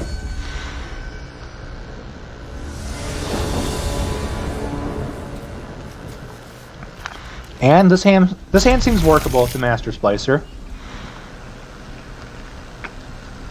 The Scourger might be a little far away, but we also do have a Meteor Golem, so no matter what color mana we hit, we'll be able to cast that boy.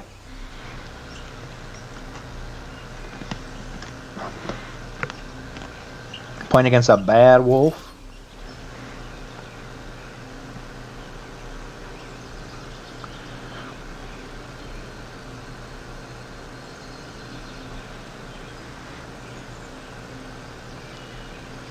And I really like these pre-releases because if you can keep chaining them into each other, it's just such a great way to build up your collection at the start of the set to make it so you have more wild cards. Lots of people like to just bulk save their wild cards from doing drafts and stuff like that. People are really good at drafts, and then they'll just wait for the new set, not spend any money to be able to do that. But for people who are bad at drafting like me, this is such a great way to start building up your collection a little bit more, get some of the new hot cards from the set, start working with some stuff, start hooking with some stuff.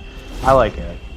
Our opponent is playing the Colossus Dreadhammer, or just Hammer. I don't know why I said Dreadhammer. That makes it sound cooler. Gonna go ahead here, shock the Blood Burglar. Not playing around with that lifelink. Let's use our burn spells. Land go. Master Splicer is gonna be pretty good. We can get a 4/4 on turn 4 with a 1/1 backup. I like that. It makes the squad captain more playable. And it makes our opponent's thief very killable.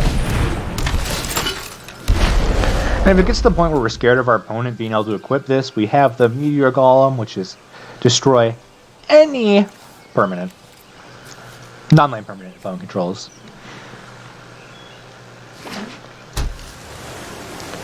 I speak about what cards do a lot before I actually double check I'm saying what the card does correctly.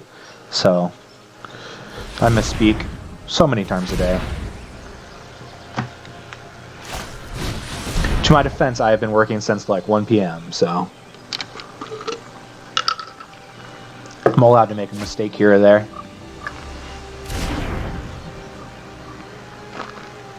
Here comes our opponent. 2 mana. You're looking at this hammer too much, man. You got 8 mana yet. Don't scare me like that. Okay. We got a Siege Breaker, so we're going to swing for 4. Opponent down to 16, passing back. This squad captain would be really nice to resolve, having ideally a swamp on top is just all I want right now. That's all I'm asking for, game. Can you give me a swamp on top? Pretty please, I'm asking nice. Can our opponent not play anything right now?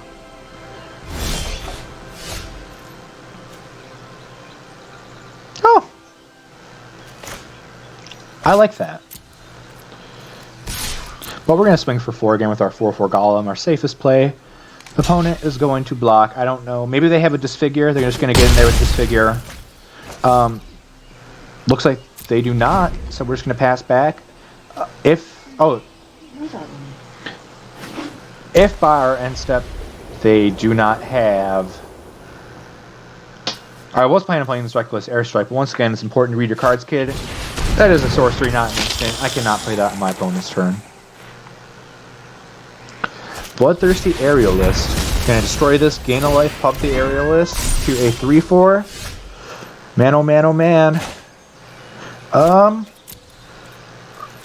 I guess I'll attack with the Siege Breaker, see if you take the bait. Okay. I'll let you swing for 3 at me next turn. I got another 3/2 on the way. Got another friend.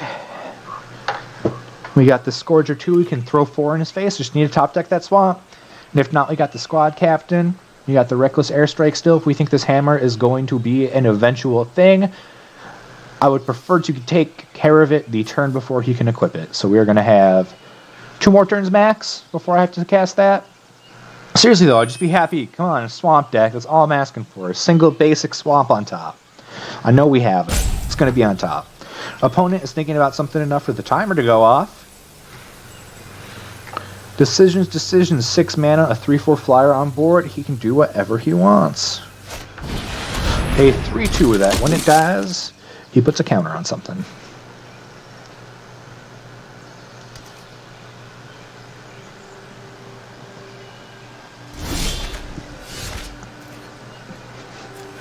Alright, you know I had to do it to him. Make our opponent destroy. He had the Boreal Elemental and the Protector. And we're going to come in here with the Reckless Airstrike and blow up his hammer. We could have done 3 to this. Not really a good play here. Yeah, and I guess if he just wants to attack with the Bloodthirsty Aerialist, that's something that we'll just have to let him do. Okay, he drew 2. Just restocked from the Mind Rot. But man, we either are flooding all night or we are nano screwed. There is like 1 or 2 games in between where we have not had an issue with either for at least a single turn. I just need to cast this murder. I need to get this Aerialist off the board. It is one of our biggest problems right now.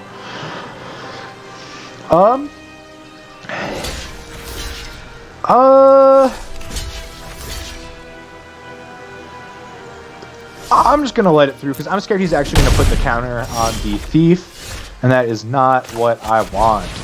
But once again, we're going to draw a card that is not a land, because that is how Magic the Gathering works. You want a land? Too bad. Get out of town. You can't have any. 2/1 protection from black. Exile a card from a graveyard for 2 mana. Well, we don't really interact with our graveyard as much in this deck, so I'm not too worried about that. We do have a couple of cards that bring stuff back from our graveyard, so that could eventually be worrisome, but once again, I just want to land. I don't think I'm asking for that much. It's now like turn 7, no land. We are definitely killing this Thief. He went ahead and made the decision. And because of that, I'm now willing to kill this, because it means he's going to put the counter on the Aerialist. And if I find a black mana, I can cast this murder, kill the Aerialist, or if I find 3 more lands, I can Meteor Golem. This does make a couple of my plays a little worse now that I'm losing a creature. But I think... Is he going to put it on the Apostle? I guess the Apostle can get through, but the Aerialist already has the counter. He can put more counters on it. It just seems like the better thing for him right now, not knowing what's in my hand. But no, he's going to go with the Apostle of Purifying Light, which we can take care of that eventually. I'm not too worried about that. Another play we could do is I could just throw my Master Splicer out and then use this ability to destroy a creature, which I think I'm just going to do this turn, see if he takes it. And if not, he just takes a single damage. That's something I'm okay with. Whatever he blocks with here... I guess it says protection from black, so that was actually a really dumb play for me. But let's get this Thief. Because I'm just going to swing that into the fences next turn with this Master Splicer if we don't find a land, because we need to. Like, we would have had this game in the bag so long ago if we literally just had 1 more swamp. Like, we're keeping these hands with 3 lands, and we're just getting screwed every game. Arena, why don't you love us? I've been giving you my money. I just want some return. Nothing wrong with that.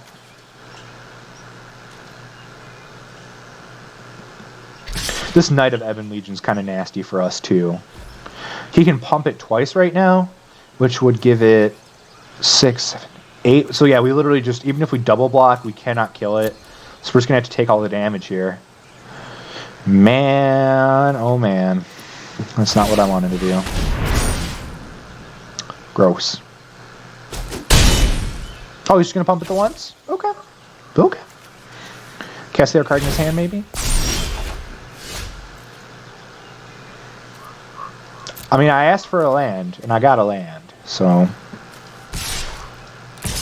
I'm just going to send these 2 boys out. Lose 1, draw 1. This makes it so if he blocks with the aerialist, I might just destroy it with the siege breaker ability.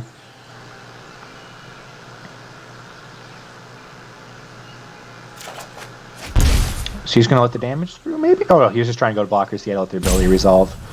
That makes more sense.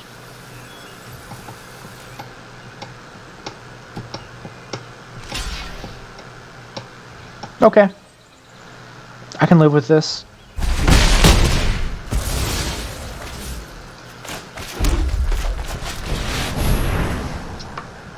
And if this is a counter, this might be just too brutal for us, but this makes it so unless he drops another black source, we can just straight up kill the knight. Because he can pump it to 9 toughness right now without another swamp. And, like, sadly, I have to trade my board right now, but, like, what other options do I have? I'm at 12. I can't just let him pump this twice and hit me. I do have the Sky Knight Vanguard to eventually regain some ground. But, like, I mean, he could also have a combat trick here, and that would just be brutal for us, but we have to try. I just can't let him get through and just deal 9 to our face. That makes it so we're dead to this aerialist, and that's not going to happen. So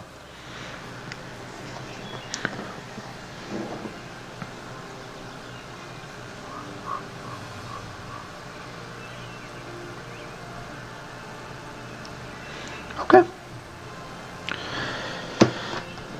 Opponent's thinking real hard. Well, if he just wants to waste all of his mana, it still dies. Unless he has something that can pump it more than +3 in his hand. Or give it indestructible, or first strike, or something.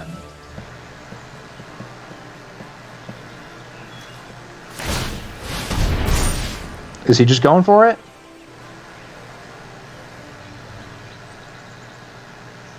Does he not realize this just kills it?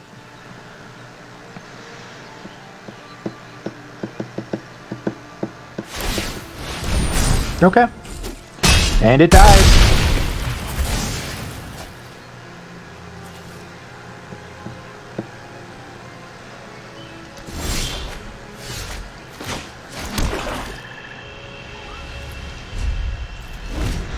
Gonna hold up this murder, and then we have Meteor Golem next turn.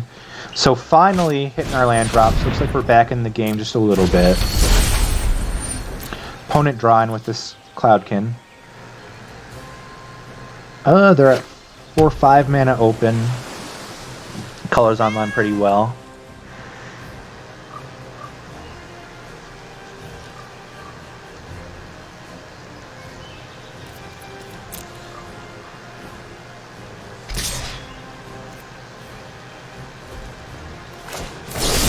I'm just gonna kill the aerialist here.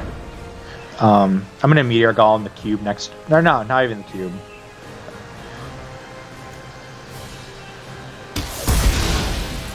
Like, I'll take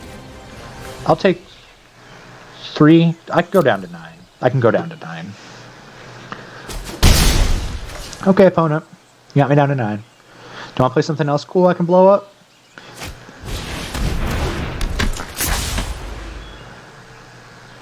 I don't think that's very good. Maybe.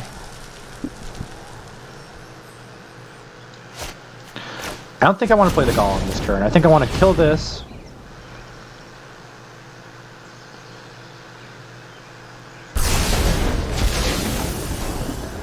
Play this.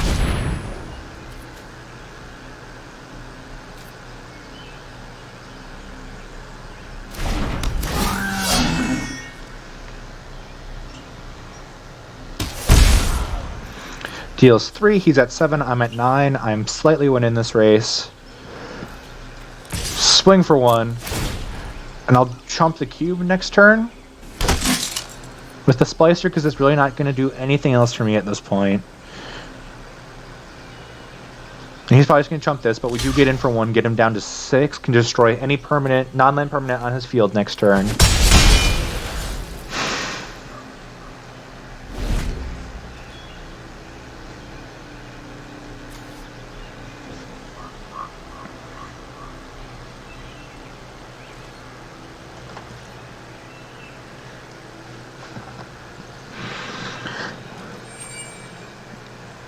Opponent just straight up passing.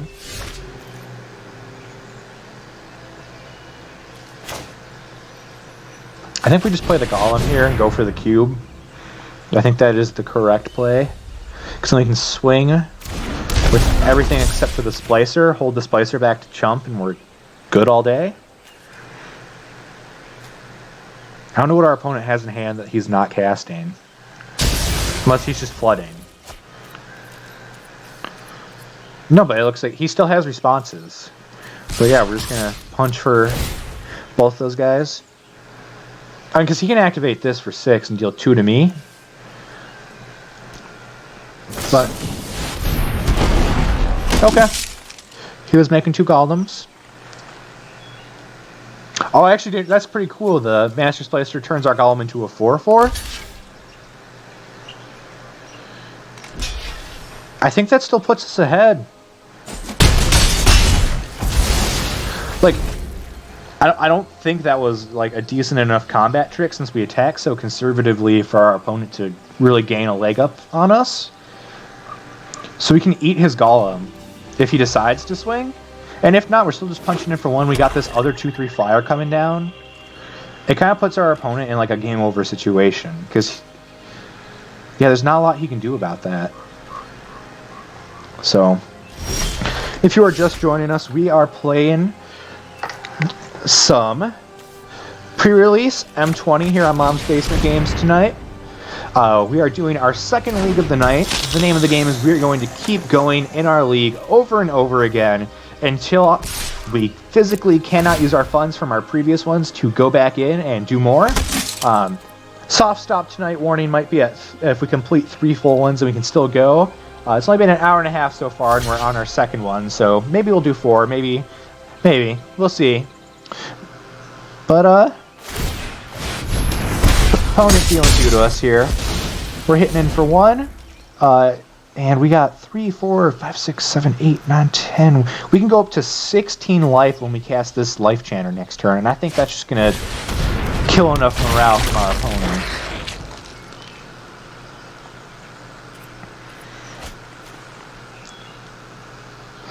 So right now we're just running like this weird Mardu deck. We got some flyers, we got a lot of removal going on, we got a couple of like murders in here, a couple of shocks.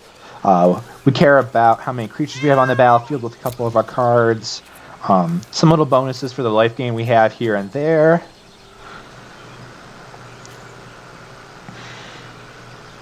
Our opponent still thinking if they want to play that last card in their hand. This life chanter is looking pretty good next turn if it comes down though. And even if it doesn't, we are hitting our opponent in the air for 3? Bringing them to 1? Are they just deciding if they want to activate the Sorcerer of the Fang? I prefer if they did that now. Opponent! Don't know what they're really doing right now. Timer's back up when they're trying to decide attackers.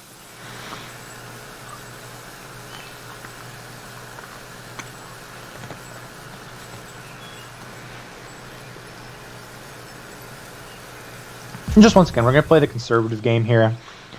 We're going to wait him out. I'm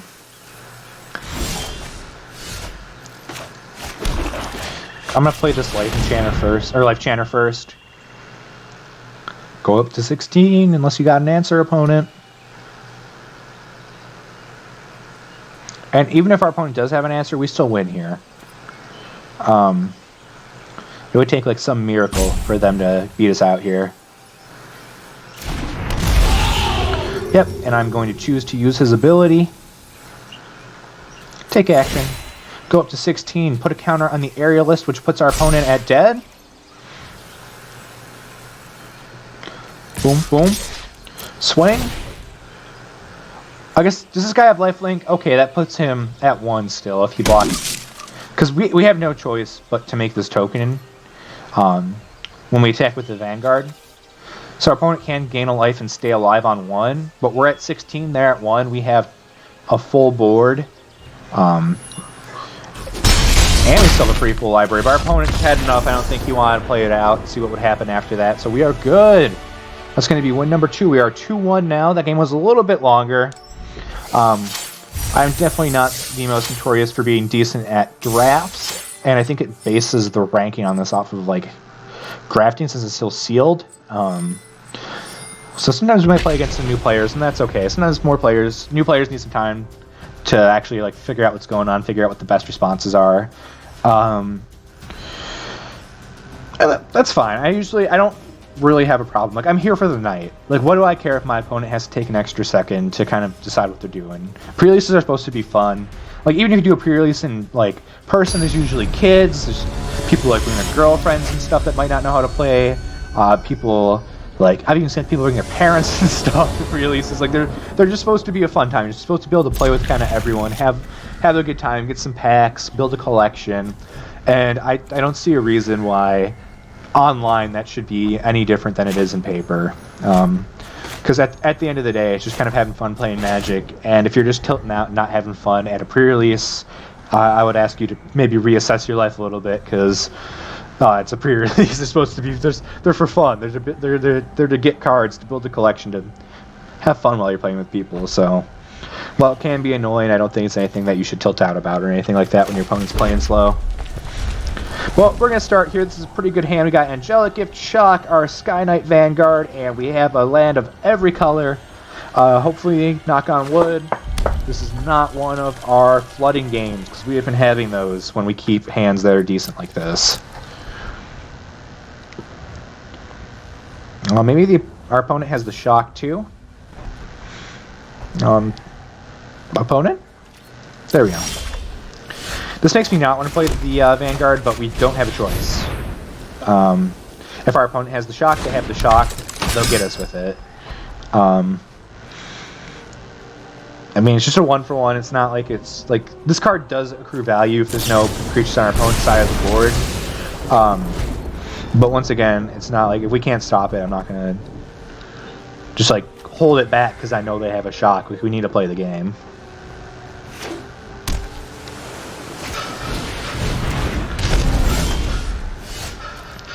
Alright, we got a Prismite. 2 mana can filter for any single color of mana. We're gonna pass. I got a Shock still. If our opponent doesn't play, like, I'll take the 2 here. Just on the bet that our opponent might be able to play something a little bit better. They can't. I'm okay with just shocking this. Let's get you got our 1-2, we're gonna get your 2-1. Like, I took the 2, but I'm willing to pay that price. Bye-bye. Okay. We're gonna play our Aeronauts here. Get a nice little 3-2 flyer on the board. I can use Angelic Gift on him, which I might do just to cycle it, permanently give him fly instead of conditionally on my turn. We're gonna see though. Got a Griffin's Protector. And just like we intended, we're gonna deal 3 damage to his Griffins. And we're going to play a land, cast this Angelic Gift, and put it on our Aeronaut, draw a card, get another land. I'm not flooding out bad. We are technically hitting a little bit more than land drops than I would like, but it's okay. I'm just concerned that our hand is already kind of worn out. I would kind of like to draw into a Mind Rot or something so we can put our opponent on the same page. Never mind, I shouldn't have said anything. We're going to play a Johnny. And we are going to make a 2/2 cat creature token. A pure soul can inspire others. And it looks like we're just going to be gaining life. So we can gain 3 life off this right now. Honestly, I forgot. We have not seen him yet. This is our 4th game, and we have yet to see this goat, this bomb. One of the main reasons we built in white and built around a little bit of a life gain thing. I was trying to think, like last game, I was like, why did we have life gain here again? Oh, he's killing Arjani. Dungeon Guy's coming in, tapping down our Aeronaut until we can get rid of his Geists. Oh, we'll get rid of his Angel. Oh, this is a Matrigger. I should have maybe just cast that. It's a play next turn if we don't have any more plays.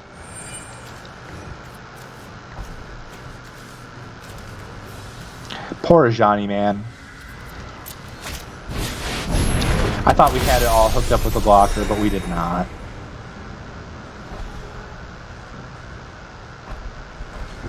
Well, we gotta take 3 here. Until we get rid of this Geist, we do not have an Aeronaut, but we do have 2 murders in the deck. I'm just gonna play the Life Chanter, because at the worst, he's going to have to start holding back for it, because I can pump this boy, and right now I can give him plus 15, plus 15. No trample, but man oh man, if that is a threat to deal with, I don't know what it is. So, and if he ends up bouncing or something, it can swoop back here to gain us 10 life. Got Kaikar, Wind's Fury, and this is the boy, yep. Makes a 1/1 white spirit token with flying every time you cast a non-creature spell, and you can sack 1 to add red. Pretty dope. Man, we are ritualistically drawing every 7-drop in our deck, and we are actually just dead next turn now because of that. Yep, so that is just going to be game. Maybe? Yeah, because we can't even... Yeah. Because we can give him plus 9, which would put him to 13 out of 25 is not enough to get there. So, good game, opponent. Good game. And I think we have to win 1 more to get another pre-release? Yes, 1 more will get us another pre-release. So, everybody keep your fingers crossed that this is not the end of the road. 1 more, and we can get to 3 in 1 night. That was a little brutal. Our opponent had some saucy rares, back to back. Kind of, if we had kept that Ajani and they hadn't had that Dungeon Geist, we could have had a chance maybe. But especially with it gone, there was no way we were getting past that. And 3/3/3 flyers on board is kind of hard to get over, especially one that's going to start generating tokens and mana for our opponent. I don't like that much. So we are going to see if we can pair up with someone here. 38 seconds and no opponent found? Come on, game. Don't do me like that. So I guess I'll take this minute that we're waiting to once again plug Mom's Basement Games. Once again, need singles. We have a TCG Player store, and then also you're more than welcome to follow. We have our links for our YouTube, our Instagram, and our Twitter, and we also have a Facebook group if you're interested in joining that if you live in the Detroit area. You can also catch replays of this stream and any other streams we do on our YouTube channel. Got my handle up there popping up in the if you want to follow me on Twitter. And we're going to end up starting our game here. So opponent going down on a mulligan. We have Master Splicer, we have our Vanguard, and we have a Shock. We can't do anything with this Blood for Bones for now, but a single black source turns everything online. I like this very much. So we are going to keep this. Alright, opponent keeps. London Mulligan has to put one from their hand on the bottom of their library. We're just going to Mountain Pass.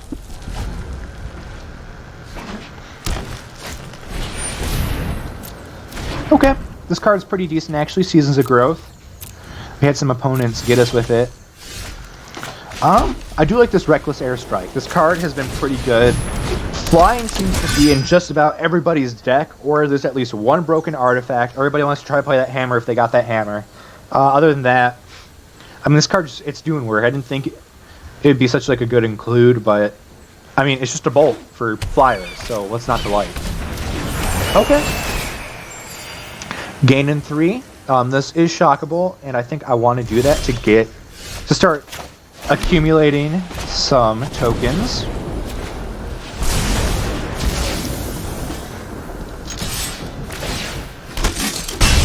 Two to our opponent. And if we can start building up tokens, I'll feel good about this. Like, even if our opponent just plays a flyer here. Yeah. Boom, perfect. And they are getting the scries off this, which I do not like. But there's not a lot I can do about that. He's going to get another draw when we target this with the Reckless Airstrike.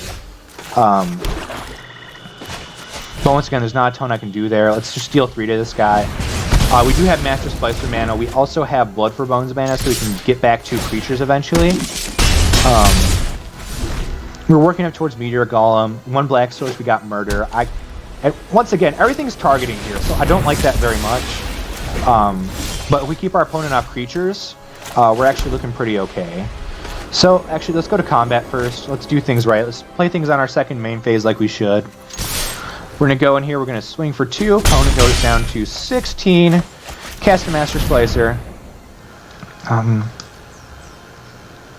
Okay, he can draw a card by sacking this land. But we're going to make a Golem. A little bit of flavor here, a little bit of sauce. Master Splicer also does buff our Meteor Golem if that ends up hitting the board. Loaming Shaman, our opponent can put their cards back into their library, shuffle the yard. They might want to sack and draw a card in response, I'm not sure. But it is only a 3-2. Our Golem is in fact bigger than that. And if we find a black source, we can just murder it and swing in for 6-7 next turn. Sounds good to me. Scrying 1 to the top. Do not like to see that. Maybe we can mill our opponent. Actually, I don't think we have any mill in this deck. Okay, red source. It's not exactly what we want. I see some room for some sauce, actually. I think we're going to do our opponent dirty here.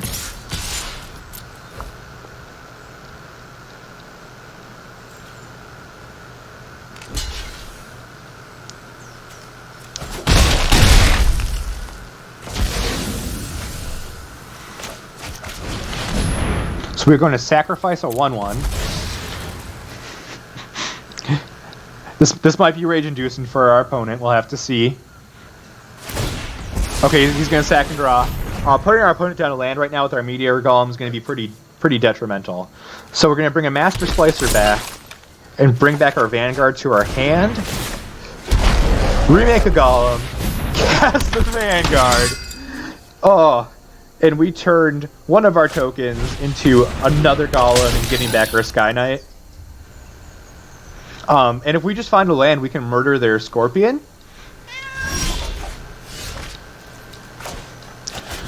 Or we can find a black source this way, maybe, murder.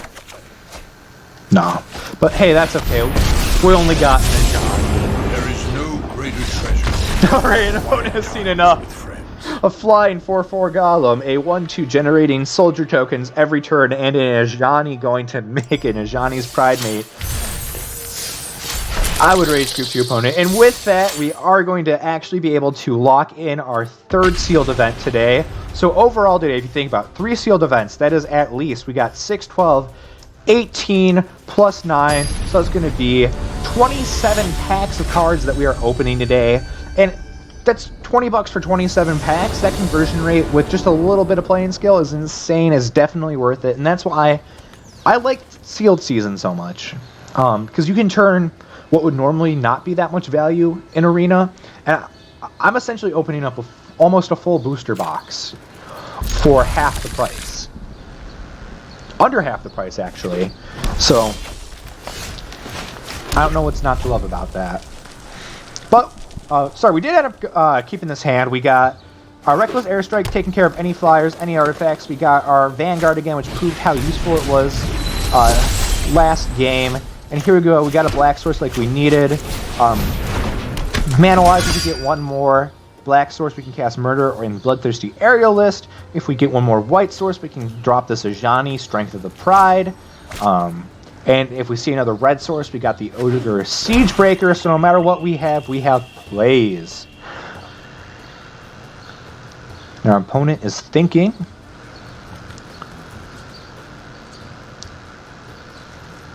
Okay, going to combat. That's kind of weird. Are you just going to... Opponent just passing, and we found our second black source, which means we are going to have plays. Alright, I mean, do you got some kind of like creature with flash? Do you got a combat trick? Okay, opponent. Okay, just gonna make it a 2/5. If you want to dump a lot of in auras on this Leafkin, I would be totally fine with that, because we are just going to murder the crap out of him. Leyline of the Void. Kind of useless. Against us, at least. And I think we are just going to move to murder here.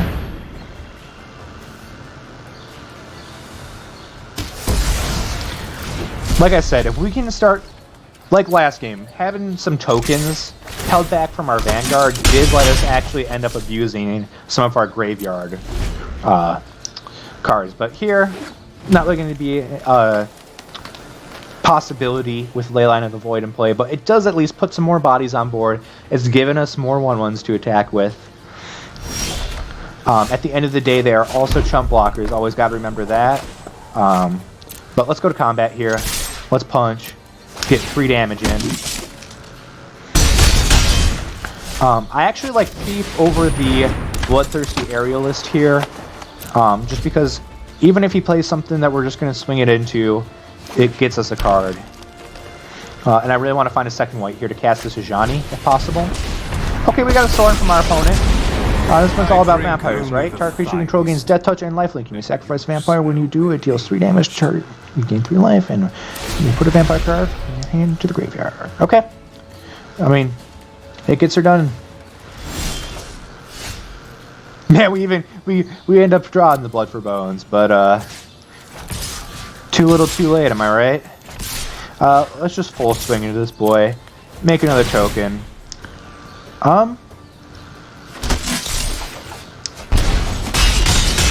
Please, please, please get your Soren out of here. We do not want him. You have only won a battle.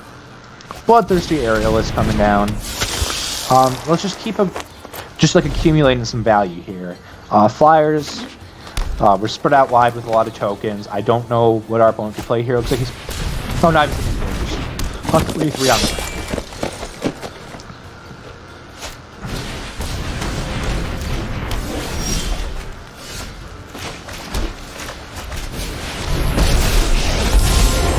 When evil arises, I will be there to confront it. Let's get some value going. True friends always stand by your side. You can eat our 1/1. That's okay. We're going to deal 3 to you. Then next turn we can cast this Angel of Vitality, which will let us gain an extra life off of Ajani. And then plus Ajani, pumping the Aerialist and our Pridemate. And then we can swing for 4 or more. Okay. A 5/5 making 2 2/2s. That's pretty good, opponent, but I don't think it's going to be enough.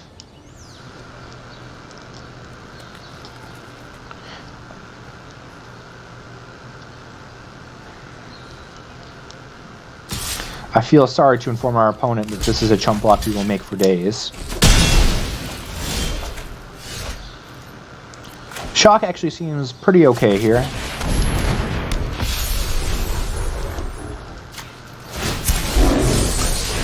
Good.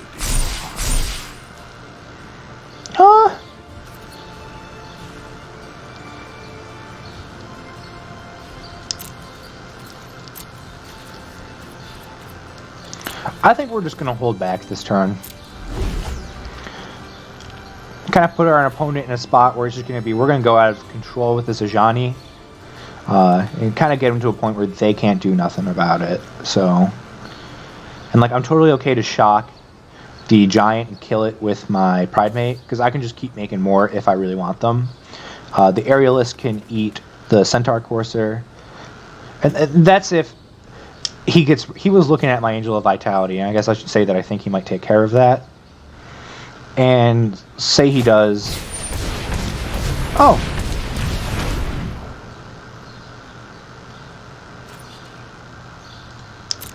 Okay. Making a 5/6 Hydra that's going to fight something I control. I do not think that the Angel of Vitality is the best choice opponent. I think the Aerialist probably is. Yeah, there you go.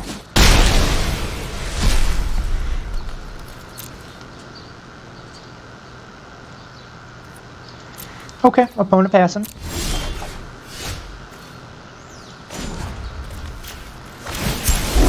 We thrive when we support.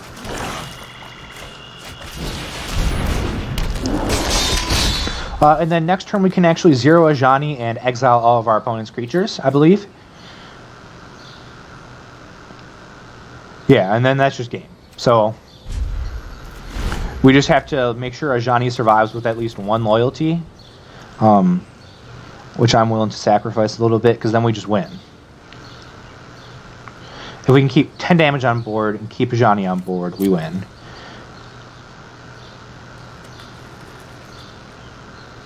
Our opponent probably has to full swing at Ajani or lose the game. So, yeah, and like,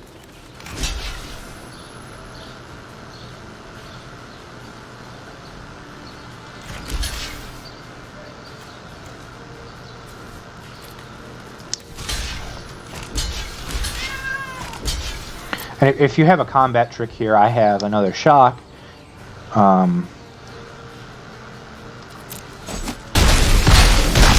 Yeah. Not good for you, opponent. And we do lose our Ajani when this happens too, but at 36 life with, yeah, 12 power on the board, technically 13 when Sky Knight attacks. Opponent's at 10. We got shock back up too, we got reckless airstrike. I feel pretty good.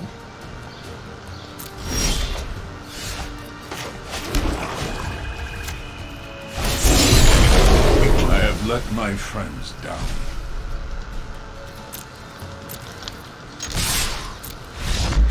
And opponent has seen enough. Scoop it up. Get in, punch him with all of our boys. Exile on his board. That Ajani, a bomb, truly and sealed. Alright, and we are actually up to 1,400 gems and 3 packs per usual. We can get all the way up to 2,200 if we are doing even better. But like I said, so far we have locked in our 3rd pre-release of the night. Probably going to stop it after 3. It's already 2 hours after streaming. We're averaging about an hour of pre-release here. But for all those for all of those of you that have stuck with it so far, thank you so much. It's always appreciated. Hope everybody is having a good night tonight. We've had a couple people in and out all night, but yeah. Let's see what we got here. For this would be game. Have we only lost one? I think we've only lost one still. So we've got 4 wins, 1 loss. This would be game 6 or game 5, because we might only have 3 wins. I'm not sure. I think we got 4 wins, so this would be game 6. Because 4 wins plus a loss, 5, yeah, 6. And this is a totally keepable hand. All 3 colors of mana, 2 draw engines, and a shock. That's what I like to see, baby. Turn 1, mountain, pass. Opponent, plains, pass. Us, swamp, pass. Sound like I said swamp ass.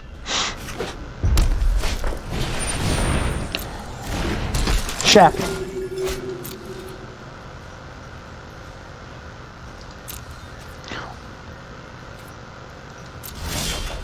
Yeah. We're just gonna go with the thief pass. He can't kill it with that yet, so we're not too worried. I want to start getting some draw value going. You're gonna punch for 1.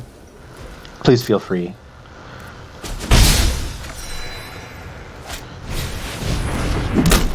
Oh, that's all our opponent's turn is? Okay.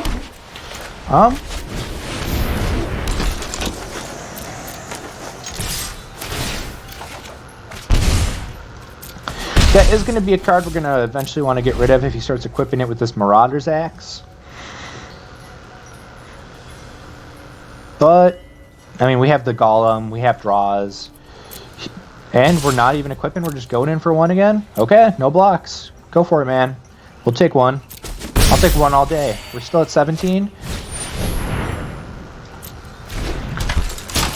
And this fencing ace is out of town, Buster Brown. We do not want any of that here. Go to combat. Punch. We take 2, but we draw 2. This Master Splicer is actually kind of the answer to our problem. Play Splicer.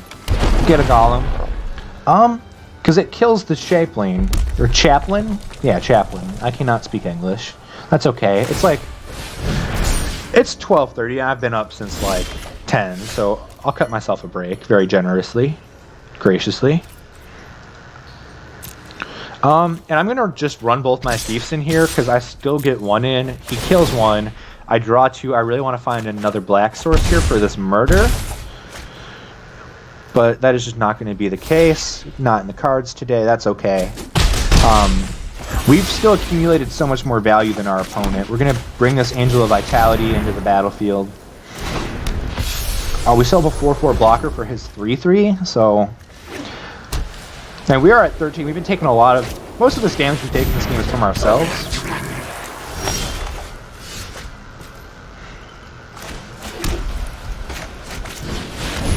I'm definitely okay with playing this Meteor Golem right here. Destroying the 3/3. I guess maybe destroying the equipment would have been a little better, but it's not like you can equip it at instant speed or anything. Swinging for 8. Take 1, draw. Find a Johnny. That is exactly what we want to find with this board state. Because that means we are gaining 6 next turn. Okay, you can brought back all game, man. All game. I still have a 4/4 Meteor Golem, and I'm going to gain a ton of life next turn. You don't know that, but it's going to happen. So this deck is actually piecing together a little bit more. We had rocky game 1, but after that, we have just been rocking this, man.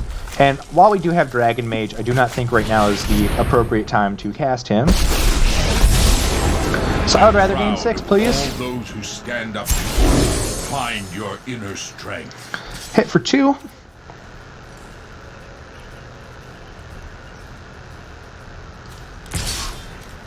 I think I want to swing with the Golem too and force a block.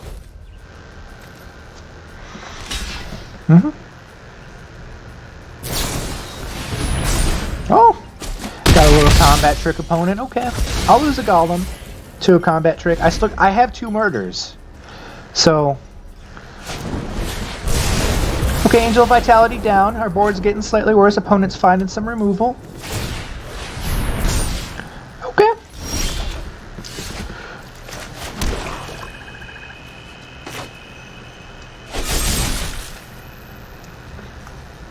Well, yeah, let's kill the smuggler here. I like that. I like that plan. And then I think I actually want a -2 Ajani here. Just because our board state's a little weaker. Can inspire And then I'll play this Life Chanter. And let's see, it's 6, 10, 13, 15. That would bring us down life. So we're going to decline that trigger. And then I'm going to swing with the Thief, lose 1, draw 1. Got the Angel of Vitality and the Thief in the yard with Blood for Bones, nothing crazy. I would actually prefer to either get the Master Splicer or the Meteor Golem in the graveyard before using this. Active Treason. Okay. Like I said, actually, this is exactly what I wanted.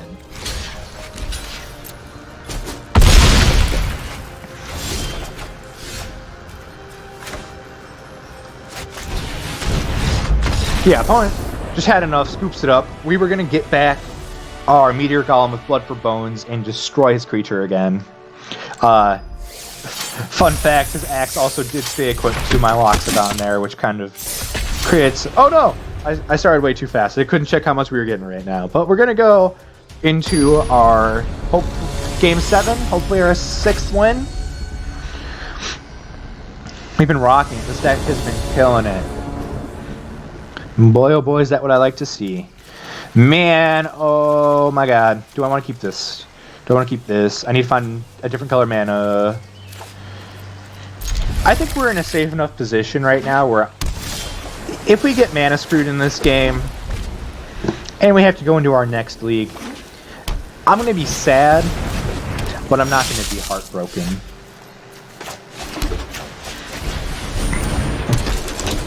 Can we find 1 extra land, please?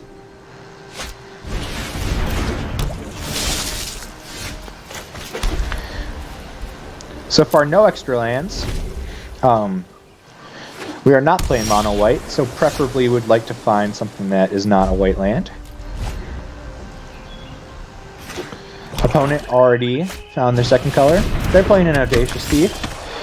Okay, we found a red. Let's just shock their thief on our turn. I don't want to play around with it, get him to attack. No value for you, opponent. I'm sorry.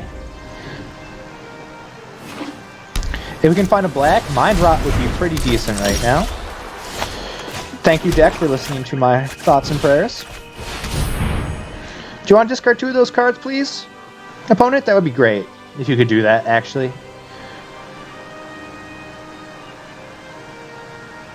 You gotta get him with the Mind Rot when you can get him with the Mind Rot.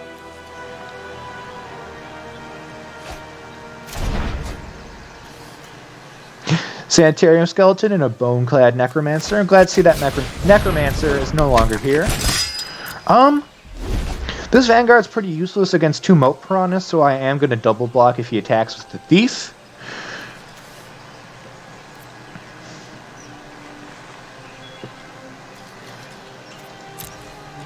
I do have a 5/5 Dragon Mage here too, so if our opponent just gets ahead on value a little bit too much, this Dragon Mage can be deadly.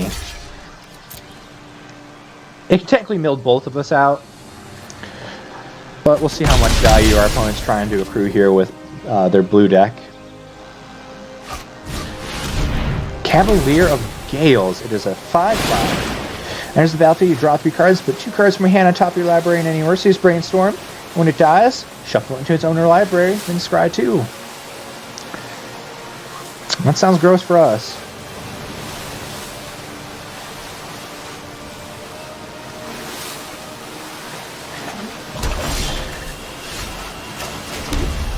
Man, those water effects are still playing Arena. Thank you for that. I'm sure everybody wanted to hear the same gushing water sound effect for like 5 minutes straight. And it's still going. Man, I wonder if that's still playing for our opponent.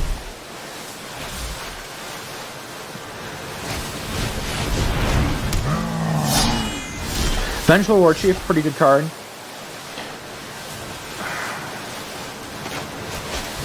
Man, still not looking good for us. This might be the end.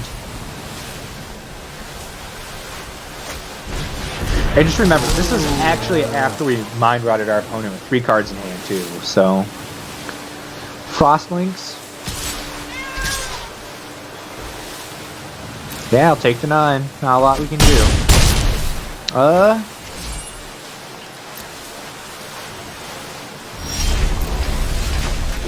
Okay, I got a Dragon Mage to block with now.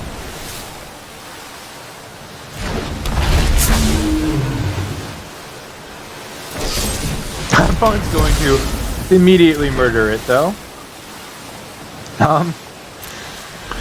Alright, I guess we gotta jump here.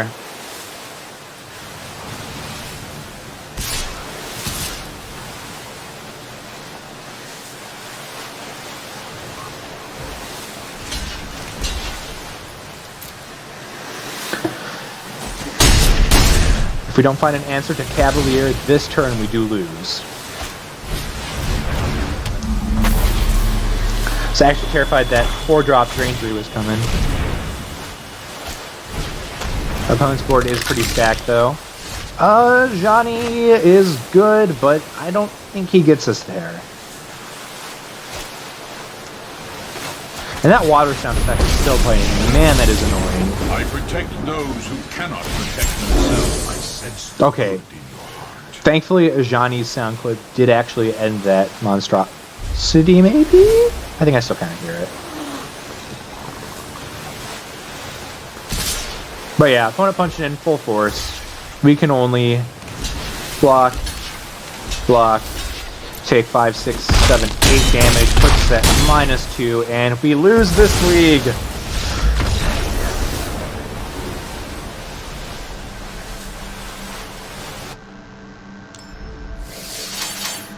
Alright. Well, let's claim our prize. We get a cool, hot 1,600 gems, puts us at a total of 2,500, meaning if we can get up to 5 wins again in this next league, we can accumulate enough gems to be able to come back next week and do another sealed league for you guys. Maybe. We might do that, or I could end up playing some jank with the new M20. I might actually go over a deck list in a minute too, but really quick, I'm going to take just a second here. I'm going to put us on intermission. I'm going to get some water, take a break for a second, and we'll go back and hop right into League 3, guys. So I'll be right back with you.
All right, what is up, guys? And we are back.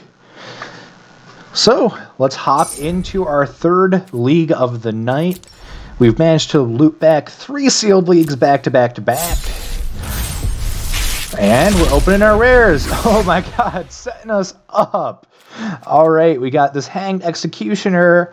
I don't think we're going to use it, maybe. We'll see. When a Hanged Executioner enters the battlefield, you create a 1/1 white spirit token with flying, and you can pay 4 to exile it and another target creature.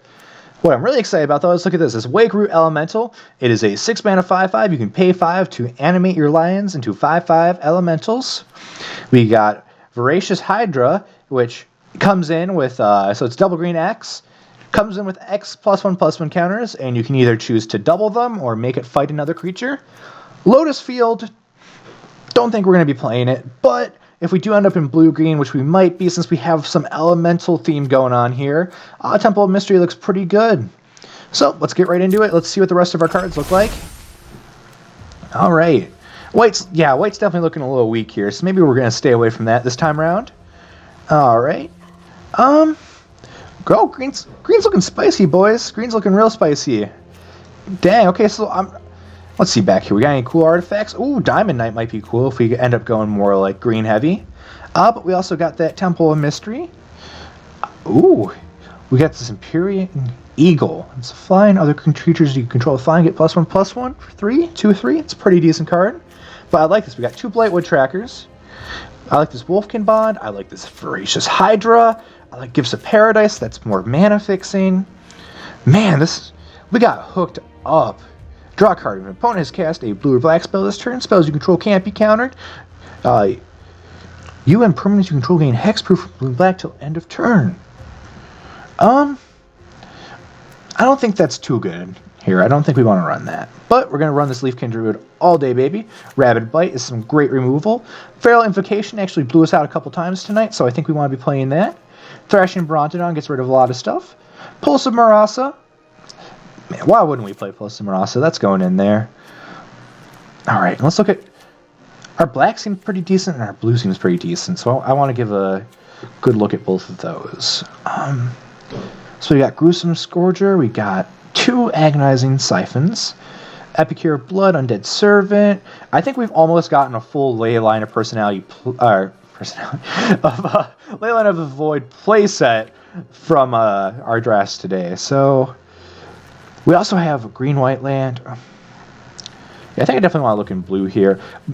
Do we have enough in white to even want to splash? Oh, this Fencing Ace did prove to be pretty good. And the Hang Executioner is a flying removal source. I definitely want to put this Cloud Concealer in here. That card has proven to be nuts. Frostlinks is always a good card. Cerulean Drake sounds good. Anticipate sounds good.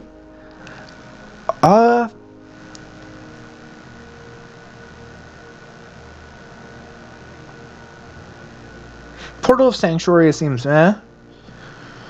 I do like Winged Words. Unsummon might be okay too. But let's look back over here.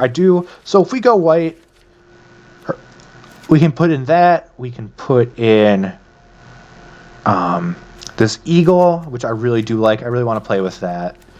And then we have 4 more cards we have to put in. Hang Executioner I like. Steadfast Sentry I like. Fencing Ace I like. I like Raise the Alarm. Griffin Protector has proven useful tonight. And okay, let's see here.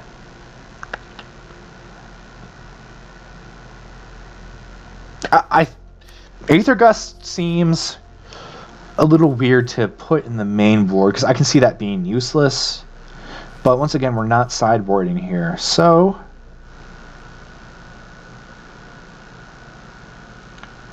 Growth Cycle can just pump something +3/+3. That might be good. Ferocious Pup, the cute little puppy got a wolf behind it, makes a 2/2 when it comes into play. I think I just want a Netcaster Spider actually to help block flyers. I think that's okay. Diamond Knight, we're too all over the place to be able to name anything. The Raptors, they're pretty good, but I don't think we want them. So I think I like this list. So let's go over here. Let's select our pimped out Soul Ring sleeves and hop right into our league again.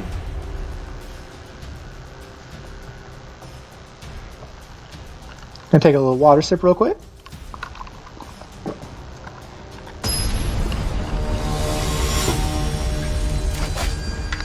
All right. And we got a pretty decent hand here. We're going to slam this all day. So hopefully with green here, with some more fixing, with some better lands, too, than we had last time, we'll be able to set up some easier wins than we had before. So, cross your fingers. Looks like we're just going to do Gift of Paradise next turn on a Forest, which does turn our Empyrean Eagle online. Things are looking up for us.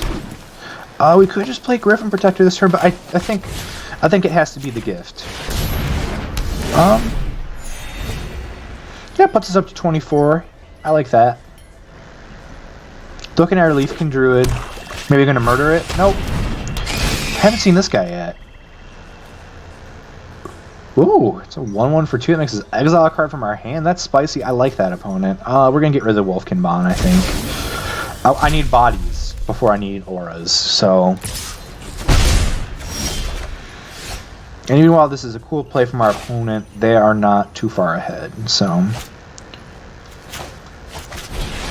I do like the Empyrean Eagle. So let's just get that out there.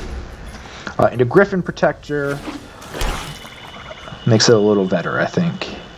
Maybe we should have gotten Griffin Protector first, because then we could Feral and Empyrean in the same turn. I think that might have been a little better. I mean, if they have a combat trick here, they have a combat trick here. Yeah. Okay. I mean, you got us, opponent. Good job.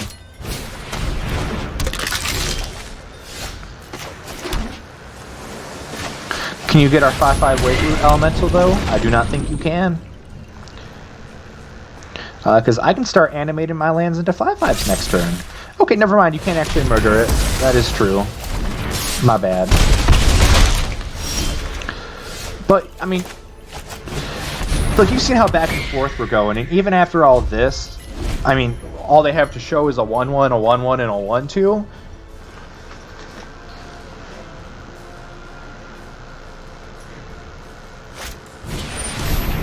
And, okay, you can pacifism our Griffin.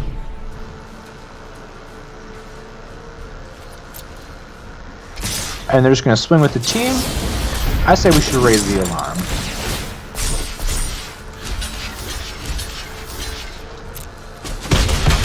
Kill both your 1/1s with our 1/1s. Take a damage. Opponent giving us the salty nice. Planes to the bottom for sure. We do not need more lands right now. Scrying is helpful right now. And maybe we can get our opponent with this Feral Invocation here.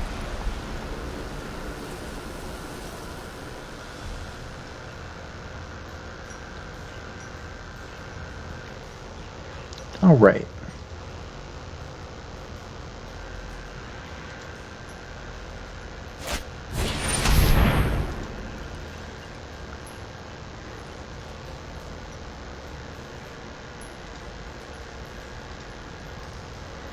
Alright, sorry about that, we're back. I was away for 1 second here. Alright, Steadfast Sentry from our opponent. Getting a little better for them. Just keep up with the combat tricks. Maybe we can get another nice out of our opponent.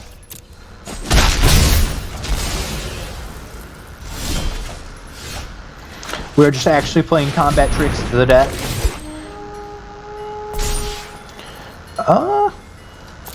I mean, I'll kill the Steadfast Sentry if he attacks with it. And if not, I got blockers for days. If he just attacks with the Sorcerer, I will probably just double block. But no, he's just going to activate. You going to swing? No? Okay. Okay, dude.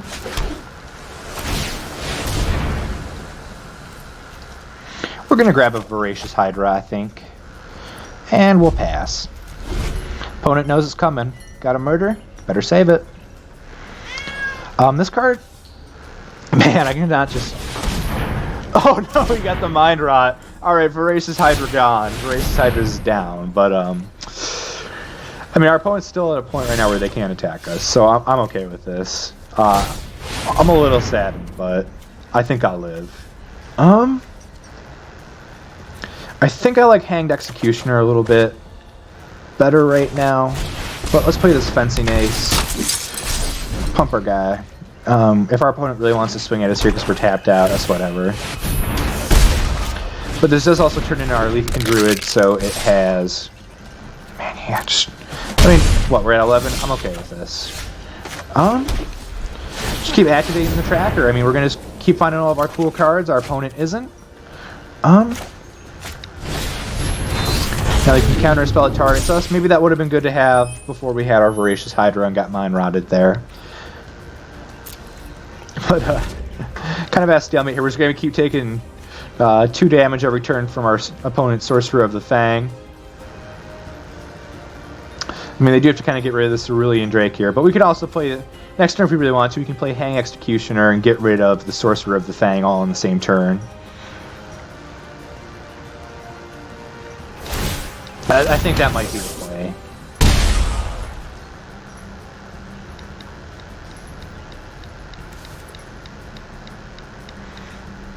I mean, if he wants to attack with the Steadfast Sentry here, I'm totally okay with... Yeah, because, I mean, if he did that, he'd probably just put the counter on, what, the Sorcerer of the Fang, and then we just kill it right away? Like, I'm cool with that.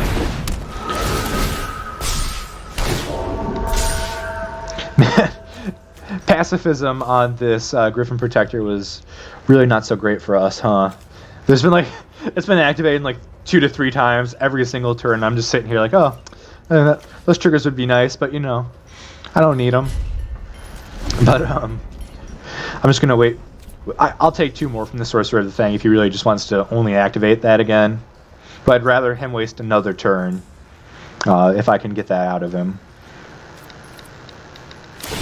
Yeah. So in response, let's not mess around. Let's just exile this boy.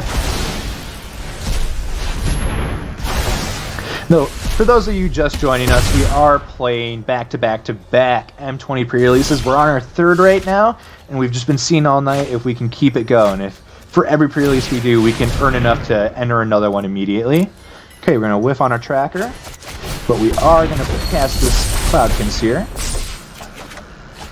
Get a Netcaster Spider, and we're going to swing in the air. We don't really have any ways to buff this Fencing Ace, so I'm really okay with getting rid of it right now, if he wants to swing with Steadfast. He's looking at our Cloudkins here. Oh, we have 17 cards left in the library.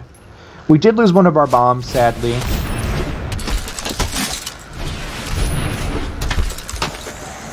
Okay, he's got a Thief and a Steadfast Sentry. I think we're still okay, though. I'll take the 1. I'll go down to 6. I can afford that. Frost Lynx. Ooh. Okay, let's play a Lynx. Let's tap down your Audacious Thief. I don't want any draws from you. How about we swing in the air for 4?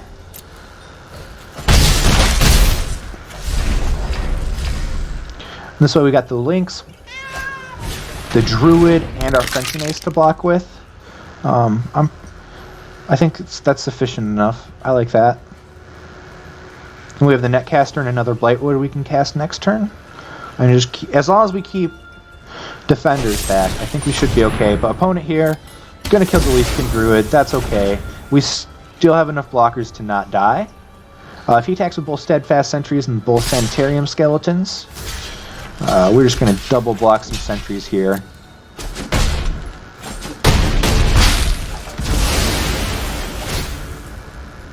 That's okay, because we can just play 2 more blockers next turn, leave up our Blightwood trackers. We have enough creatures in hands where we shouldn't be activating it till end of turn anymore anyway. I actually like playing our own Steadfast Sentry a little bit, and then punching in with our Flyers again. Dealing 4, bringing our opponent down to 14 life here. And this game seems like, I mean, it's close. I mean, we are only at 5, but... Okay, Loyal Pegasus, this is trouble for us.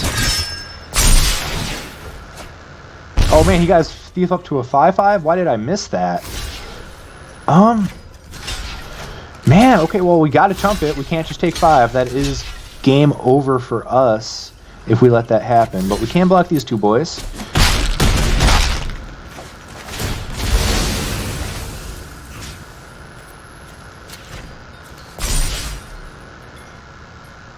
What's pumping all his boys? Oh, yeah, because this entered this turn. Okay, you can duress this. You can see our Blightwood tracker, but you cannot take it. No, thank you, sir. None for you.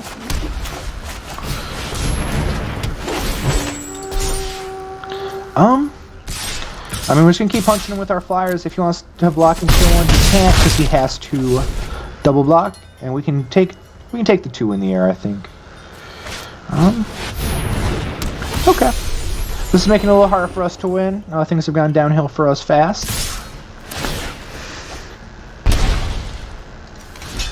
Block. Block. Take 3.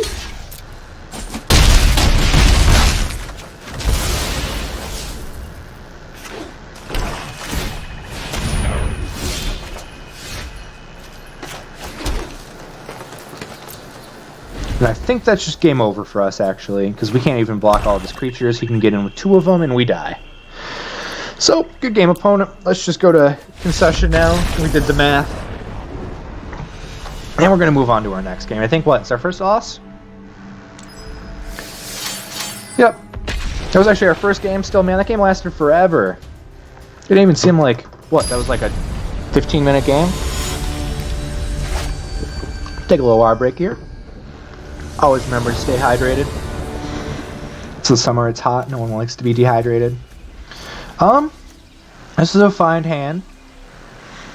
We got the links to tap down some stuff. We got Gift of Paradise to ramp. It's got a little bit of everything. Got some flying going on too with the Griffin Protector. Blossom and Sand's gonna gain a life. Opponent started with an island. Neither of us mold. Vial of Dragonfire. You can sack it to deal 2 to a creature. Alright, opponent. You got it. You can deal 2 damage to us all day. So the only Gift of Paradise our island, because we do have our 6 mana 5/5 that makes 5/5 elementals from our lands. This guy looks not so fun for us though. Power equal to the number of creatures he controls, and he can pay 5 to make a guy. That seems like a powerhouse and limited if I've seen one. Get big fast, right?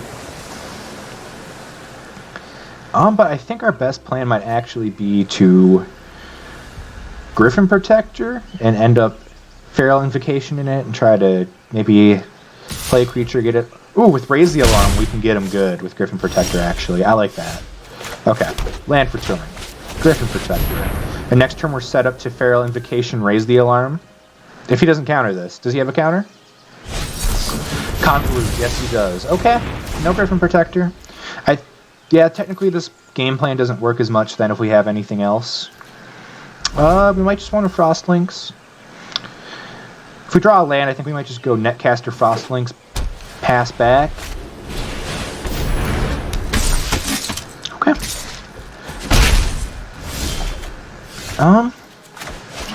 We do have a land, but it is not the kind of land that I would have enjoyed to draw.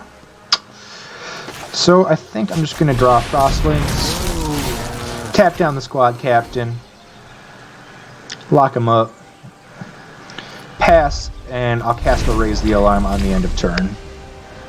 Or in response to something that would make me want to cast one. Now that we have our Griffin Protector gone, have to get a little more creative here.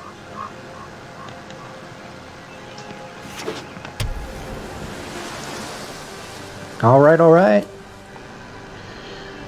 Got an island. 2 cards in hand for our opponent. So while they do have a pretty powerful board state right now, we are still ahead on life. About to not be. But we're also going to just cast this Raise the Alarm right now. You got a counter opponent. This would be a great time to use that. I would implore you greatly. What is our opponent? Oh, he's going to unsummon one? Okay, we're okay with that. And I might be able to get him with this Feral Invocation next turn. Okay. And our opponent shows us their hand. They might just blow up this Frostlinks right now. No, they're going to hold on. They know they don't want to.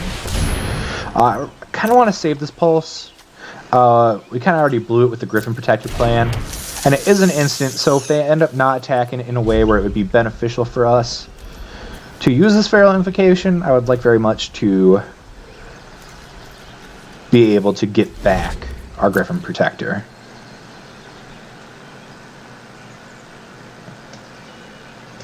We also got Rapid Bite, so if we Netcaster, Feral Invocation, instant speed, double block with a...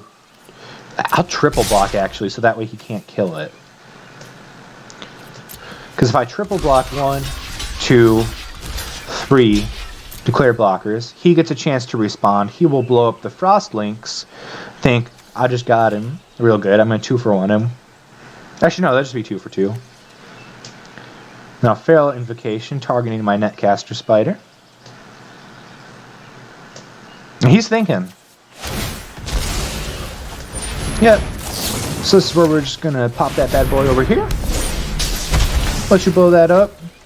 And let you make a fool of yourself. And now we can Rabid Bite and then Pulse of Marasa to get back our Griffin Protector, maybe? Opponent said he's thinking. Are you going to bounce the spider? No? Okay. I mean, hey.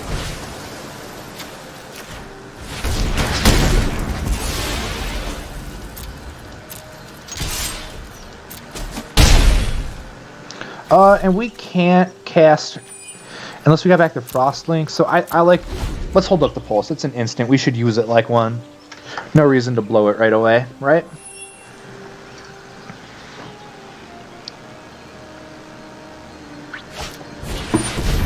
Frost Links of their own from our opponent. Okay, gonna tap down the spider for a turn. I'm okay with that. And luckily, our deck this time around is not targeted nearly as much as the last one. This card kind of hosed us when it was like we had like a bunch of murder, 2 shocks. Like, that card was not good for us, but things are looking up. Got a single blue mana from our opponent. You gonna unsummon our Netcaster Spider after you tapped it down? Because that seems kind of not good. Are you gonna unsummon your own Frost Links? Nope, up to 2 mana. Okay, no back to... Okay, none. No mana.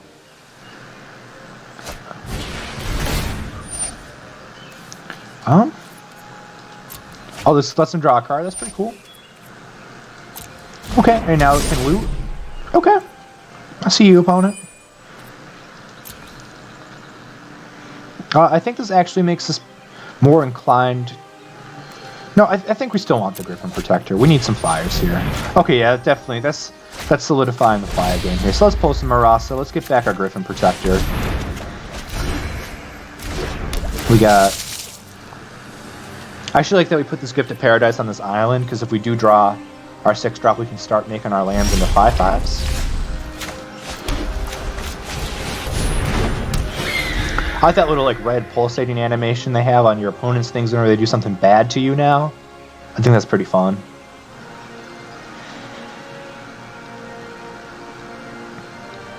Opponent, got 1 card in hand. Might just decide to loot. Nope, Pulse of Marasa too.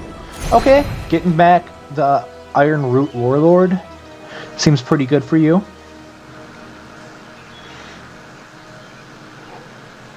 These Moat Piranhas. 3/3 wall for 2.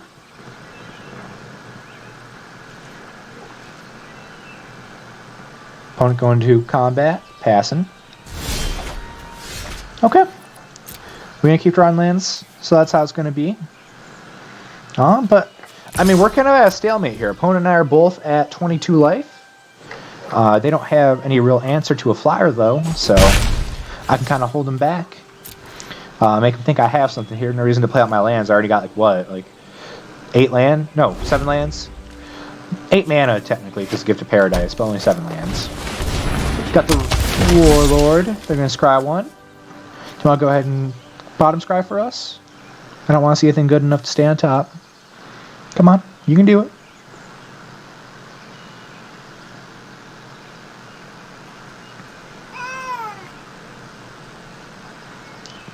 Our little in-game cat's meowing at us because I bought into the Battle Pass, because apparently Magic has to follow Fortnite and other games like that now with the Battle Pass.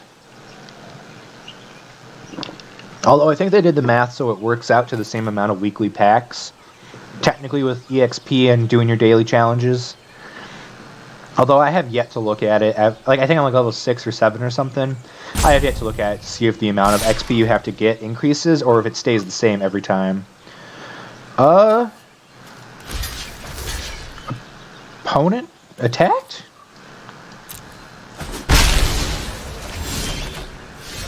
And that could be just devastating to our opponent. So we can go 1, 2, 3, 4, 5, 6, 5, 6, 7.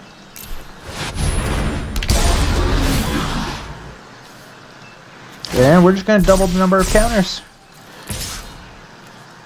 So we have a 14-15 Hydra opponent. Can you deal with it? I'm going to take that as a no, hopefully. Ooh, Island does not deal with it. We will block and kill your guy. Oh, okay, opponent realized that we had a 14-15. So, opponent is dead. Scoop that win. I think the opponent was just trying to send a message. Message received. But, first win. We're 1-1 now, just like last time. Already assured 400 gems. Like I said, we need to get up to an entire 5 wins, 1,600 gems to be able to ensure another sealed event. We are on sealed event number 3 tonight, working with a Bant. What would I even call this? Like a Bant mid-rangey list? I think that's good. Noble Res were that Hydra we just cast. And then we also got the 6-drop 5/5 elemental that for 5 green you can start turning your lands into 5/5s. So pretty good. Hope everybody in chat is having a good Wednesday night so far, enjoying all the pre-release action going on Twitch. I myself am very much enjoying this. I have been out there promoting this pre-release event we're having on Mom's Basement Games here for like 2 weeks now. And just going to shamelessly plug while we're waiting for the game to start. If you haven't yet, we'd love anything you guys would do for following us either here on Twitch, and I believe we have our Instagram, our YouTube, our Twitter, and maybe even our Facebook circling up there on our bars.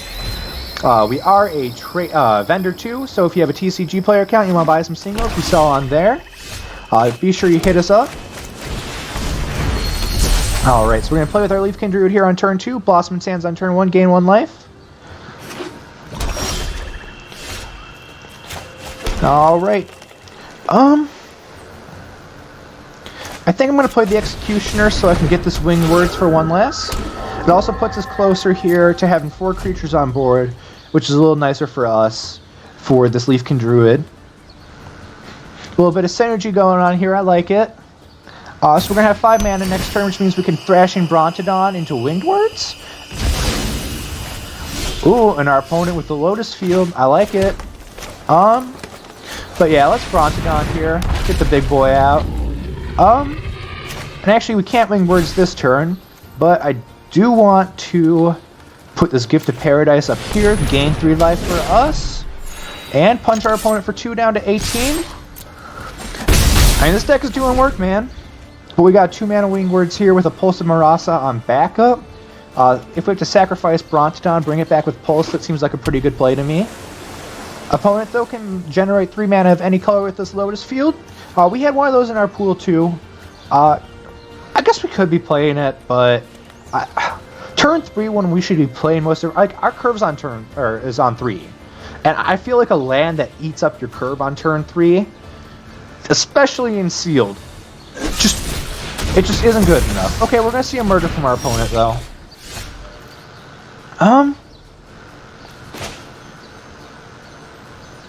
Yeah, I think... Let's swing words here. Okay.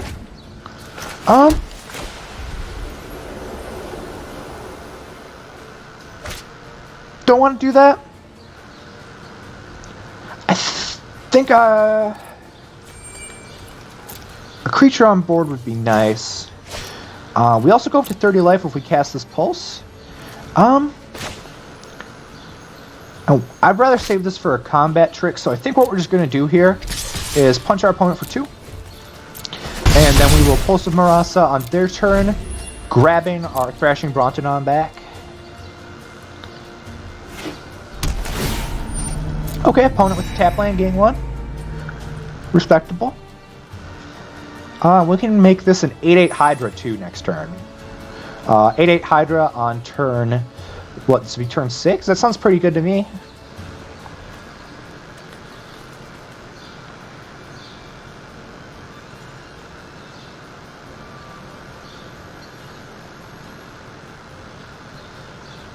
Actually, no, that'd be a 10/10.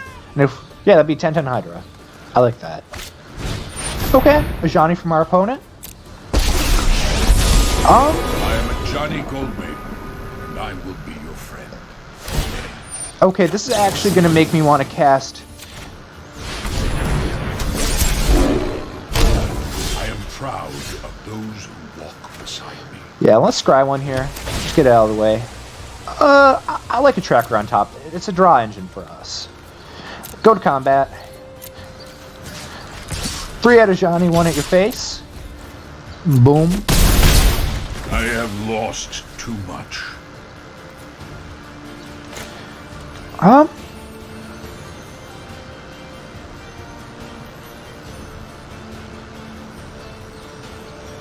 Yeah, I think we're going to wait to turn on the Hydra. Let's get our Thrash and Brontodon back. This turns it online with Leafkin Druid too, so if we do have to instant speed react, and we get the additional land of having the temple anyway. And then after that we can play, so in 2 turns we can play the Brightwood Tracker, or yeah, Brightwood Tracker. And then I think that puts us at a good spot. Yeah, like you got the Cavalier, but it's not going to be enough here, opponent. I'm sorry. We're going to do you dirty. And I actually just might make it fight, now that I think about it. Because then we can keep up our tempo, 4 damage in the face. We can actually swing for 7 next turn if we make this fight. And kind of force him to block with the Pride Mate. And man, this Cavalier Gale, I hate this dude. 2nd time in a row. This card, Arena Magic Wizards, fix your game. It just keeps playing the sound bite when the card comes in over and over again. But let's play this Hydra. It's a 7-8, and we're going to make it fight and kill the Cavalier. And I'm going to go ahead and do us all a favor here and turn our sound effects down, so we have to stop hearing that repeating sound clip, because it's driving me crazy, and I can only assume it's driving everybody at home crazy as well. So I'll do us all the favor now. You're welcome. And this leaves us with a 7-8 Trampler too. That's not bad. And we don't have Brontodon up at instant speed, but let's just utilize him. Let's swing with him here. The opponent's got a 2/2 that can't really grow that much. He'll probably just chomp with it here, right? No? Opponent, what do you got? Get like a board wipe? Not on 5 mana. Because what, isn't Planet Cleansing the only one? Is that 6? Is it 8? 7? 8? I don't know. Not off the top of my head. Let's go over here and search it. Planar Cleansing.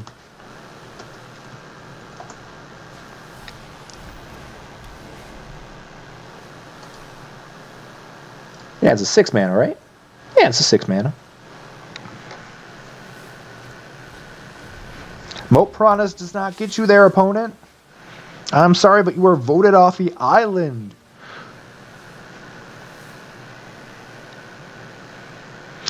So Voracious Hydra. Oh, he pacifisted my Voracious Hydra when I was busy Googling things. Okay. But I think that is worth a sacrifice of our Thrash and Brontodon. Oh, this is very much so game over for our opponent.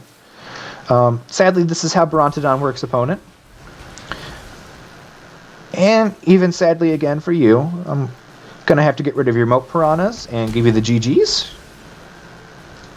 Go to combat. And swing with the team. I should have just sent the message and attacked with the Leafkin Druid, but, you know, you win some, you lose some. But we won that one, so who cares?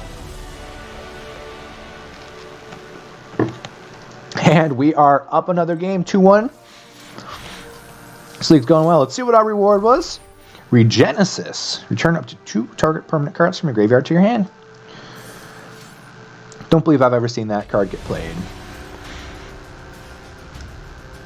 But we're going to go here into Game 4 of our 3rd league of the night. And like I said, if we get up to... Man, maybe...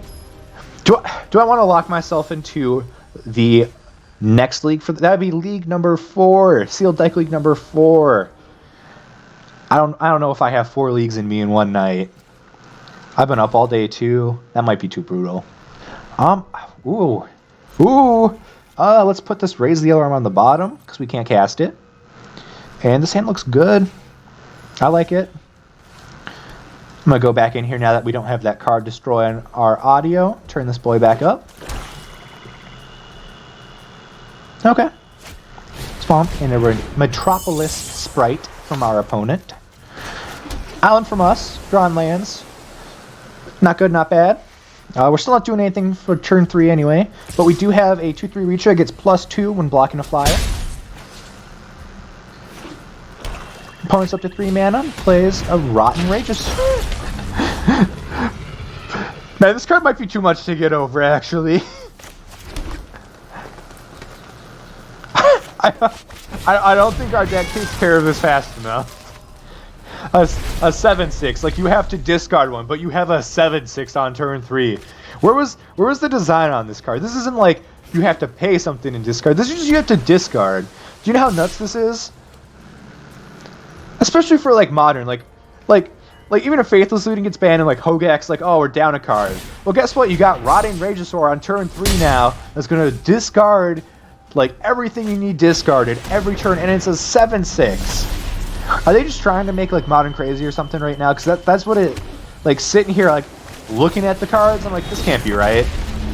They're not doing this to us. Wizards wouldn't do this to us. No, but they are.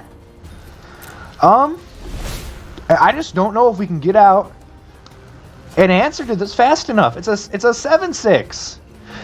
Wizards, what were you doing? Who designed this card? I want to fight.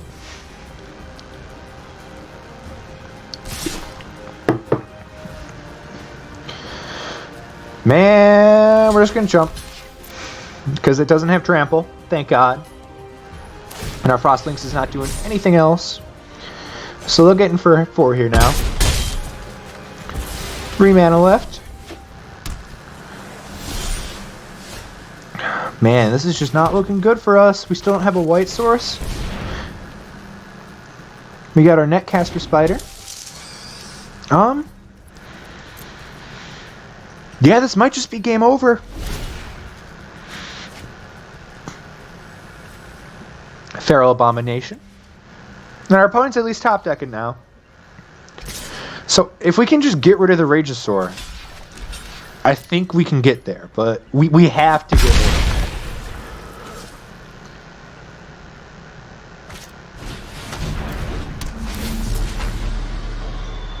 Okay, Malus 2. Got a Temple and a Plains in there.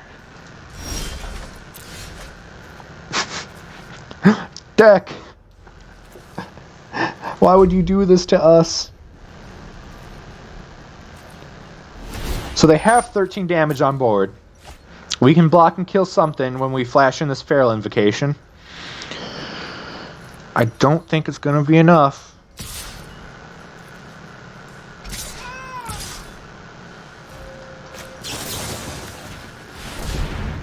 Do you have the counterspell? Okay, opponent doesn't have the counterspell. We'll go to blocks. We'll eat a Sage Row Denizen. Because we'll take the Rageosaur right now, but if we let the spider die, that's like this spider is like our last hope. So we can't let him die. Okay. This does kill the Rageosaur. But I think we're still dead. Maybe our opponent won't see it.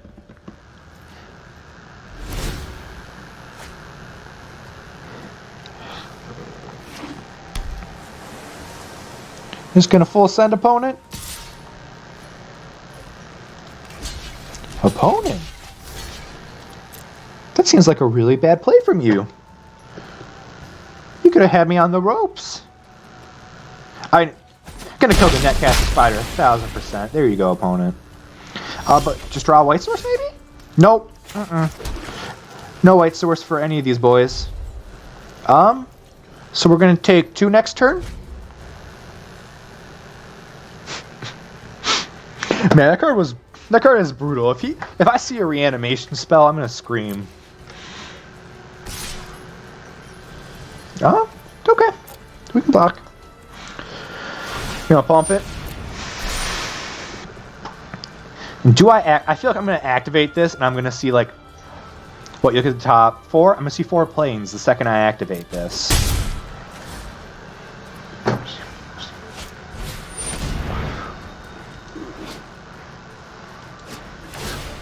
Ooh, yeah, we're gonna activate. We got 4 planes. Nope, but there were no planes up there, so let's run it back. Can we top deck a white producing mana source?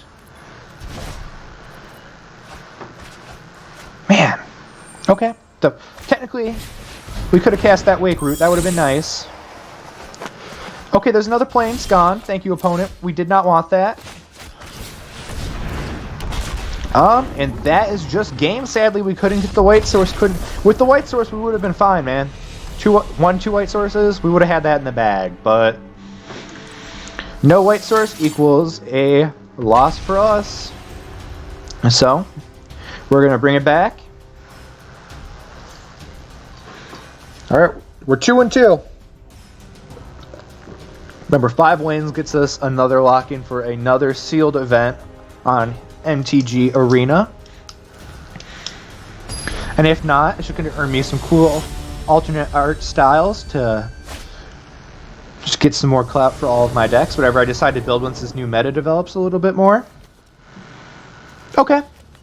This is a very agreeable hand. Got turn 2 plays, got turn 3 plays, we got ramp, we got everything. And they got a Leyline of Abundance. I didn't want to see that. Get that out of here, opponent. Get that out of here. But, I mean, this Gift of Paradise actually ramps us very nicely. Okay, 1-2, gain 1. Okay. So what we want to do is play this island. Play this Leafkin Druid. I mean, our opponent's already down to 5 cards in hand. 4 cards in hand. Probably 3 cards in hand, I'd like to assume. Definitely don't want to let him get an 8 with Leyline, because that's kind of nuts when they start abusing that. But what if I told you, opponent, we had a better Gift of Paradise play than you did? No, what are you talking about? Getting in there like that? Gift of Paradise. On this land. Boom. Gain 3. Boom. Play the Cerulean Drake. Now I can save us if he decides to target us with some game-ending spell. Drawn from Dream seems okay. 4 mana to just pretty much pick your best 2 cards off the top 7. Ugh. Alright. Gonna swing 1, opponent. Okay, swing 1. Bring it on. Gonna cast this Netcaster. I don't really see purpose in wasting a spell on this Healer of the Glade, so we're just gonna pass it back. Frostlinks and Rabbit Bite are good sources of like semi-removal for us. We want to keep those handy as long as possible. For things like that Boreal Elemental, which I do not like. Which we're just going to have to Frostlinks for now.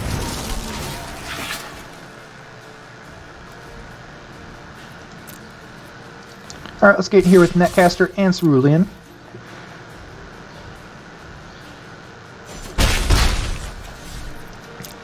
And I'm willing to sacrifice this Frostlinks to the Boreal Elemental in a turn if I have to be able to use a Rabbit Bite with this Netcaster.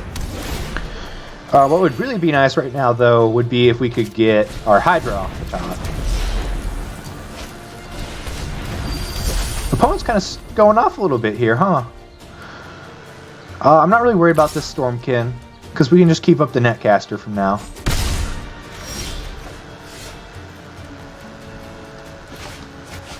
Speaking of reasons we're not worried about that boy, I'd like to give you Exhibit B.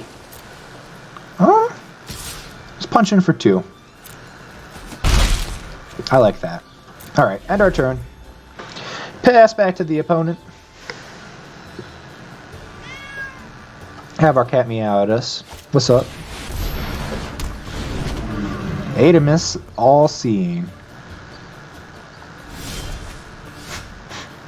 Oh, it's this one.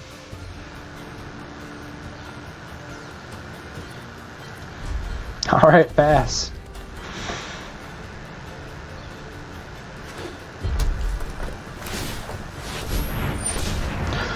Ooh, Leyline Abundance might start getting to the we can't win this game point. This might be the end of our run, ladies and gentlemen.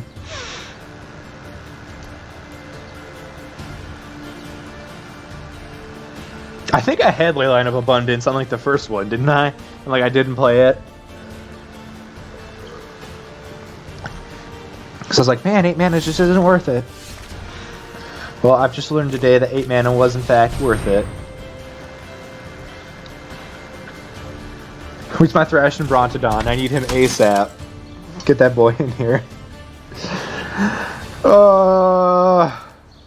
So I could Rapid Bite.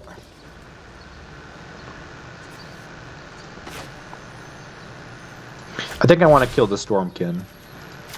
Call me crazy.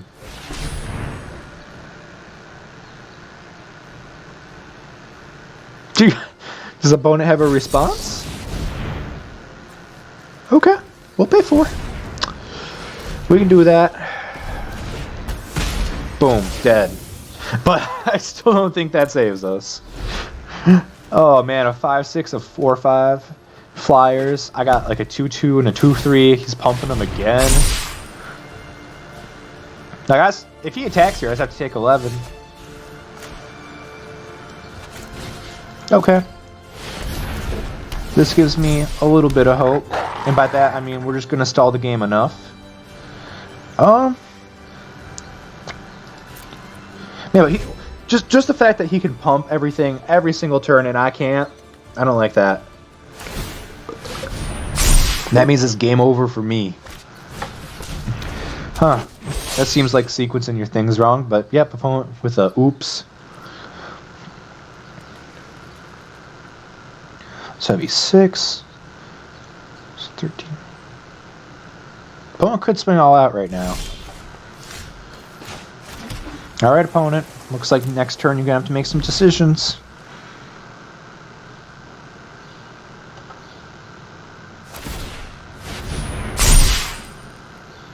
Man. This Leyline of Abundance is just wrecking us right now. Do not like. I do not like.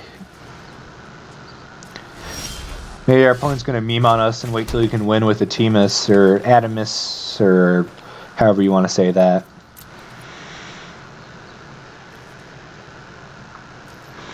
I feel like there's no definitive way to pronounce most Magic cards because no matter how you can pronounce it, someone else is going to tell you you're wrong and it's something else, like Nissa and Nissa or Garruk and Garuk. That's just how Magic is. 2 red, 3 red, a green.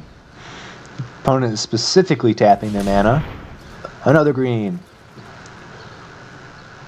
What you doing, opponent? You gonna wipe our board? Nope, he's gonna play a 6/5 with Menace. I don't know why our opponent isn't attacking here. I can only, like, I can't kill him.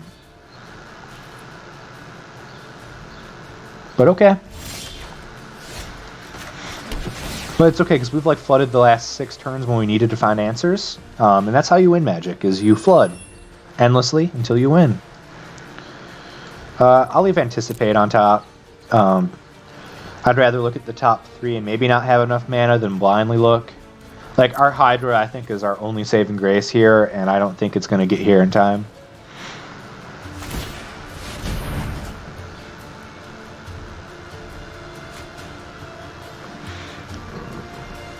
I mean, our opponent only has 18 cards left in the library. 17, maybe they'll deck themselves? I doubt it, but maybe.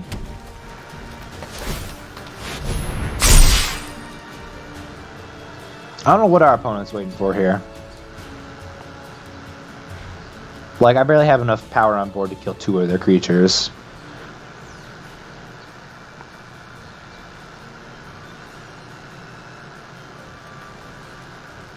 I'm just going to full send opponent. Come on. Yeah. I promise my 0 cards in hands don't have any combat tricks. Or not. Give us some time to find an answer, I guess. It's very polite of you.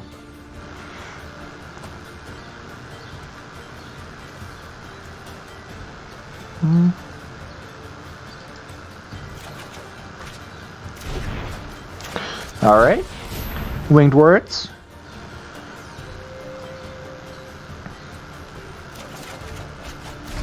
Oh, double land. I mean, I just kind of want our opponent to attack here. Because if they're just going to keep, like, goofing on themselves, I'll let it happen. Draw 2, discard? Come on, keep drawing. Are they just trying to, like, really meme on me? Try to get the Atimus win? Atimus? Adamsus? I don't know.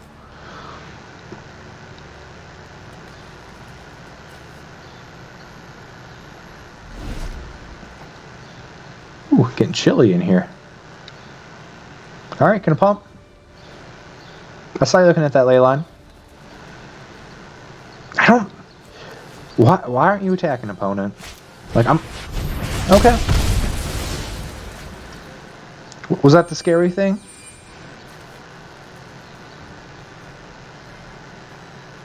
Will you attack now? Will you put me out of my misery?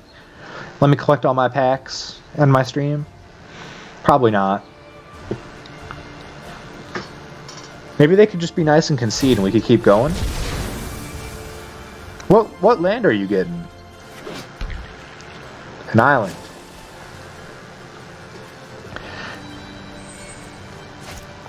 Opponent is wilding out. Okay, draw another card. You've drawn so many cards, opponent. I am so proud of you. Do you want to loot with him again? Go down to 10 cards in your library?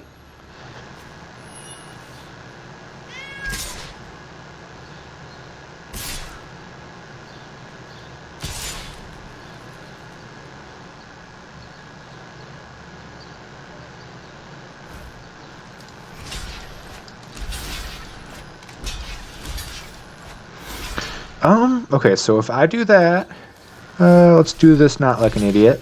If I do that, and then I take 17, I'll be at 1? Okay.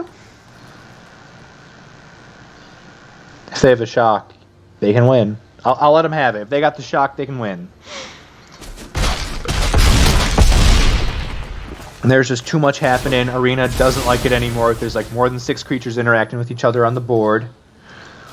What will make this a 5/6? Do you want to reveal 6 different cards with 6 different converted mana costs? No? Okay.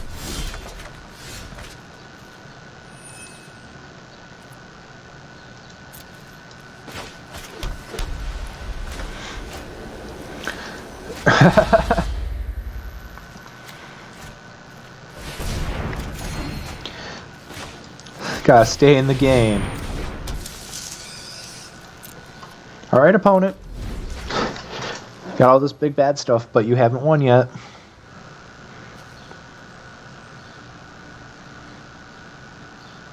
I hope he knows he just like wins. And he has just like won for the last 5 turns. There we go. Come on, opponent, just attack. Put me out of my misery. I want to see you do it. Or else I don't trust that you would. And you are at 11 cards left, and I can see you milling yourself out by accident.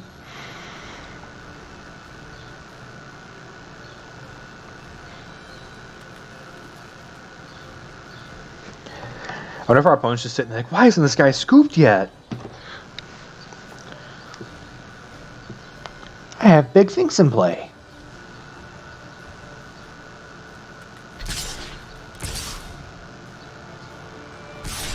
Yeah, there you go, opponent.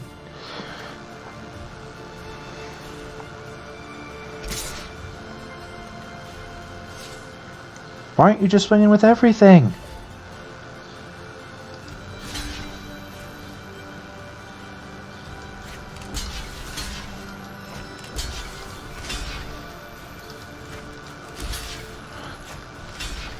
And we can just still hope our Hydra gets us there.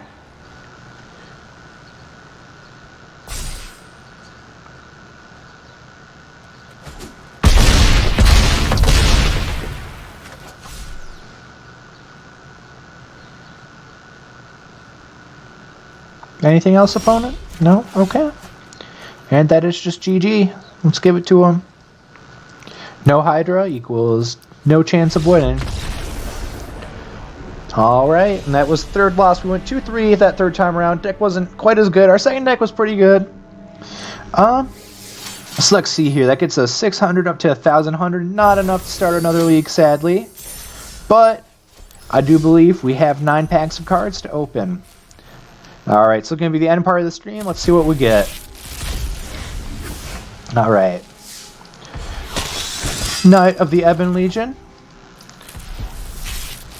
Second pack here, we got a Cavalier of Thorns. When it enters the battlefield, reveal the top 5 cards of your library. Put a land card from among them onto the battlefield and the rest in your graveyard. When it dies, you may exile it. If you do, put another target card from graveyard on top of your library. Cool, cool. I was bad. I didn't look at spoilers as much as I should have. Okay. Got a Mu Yangling. Okay.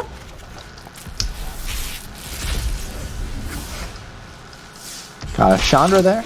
And a Starfield Mystic. Enchantments cost 1 less. And whenever enchantment you control is put into a graveyard, you put a +1/+1 on him. Maybe that can make auras viable in Standard. Maybe. Because there is an Enchantress effect in Standard too, isn't there? We got Masterful Replication. We saw that a couple times. Create 2 golems or choose target artifact you control. Each other artifact you control comes a copy of it until end of turn. I can see some shenanigans there with some other decks. Got this boy. Don't think we're gonna be playing him. And we got Leyline of Combustion.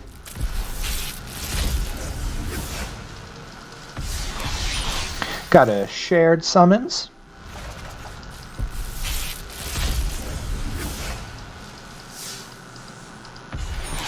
And a Brought Back. Alright. So we built up some wild cards there. We had some fun. Opened a bunch of packs. And we're done for the night. So for everybody that joined tonight, thank you so much for joining. I hope you have a great rest of your night, great rest of your week. Meet us back here, or me back here next week for some more fun. I think we're just going to be doing some standard jank. I actually have a list over here. I'll spoil it a little bit. A little bit of a goblins list going on. Trying to make it viable. It's okay.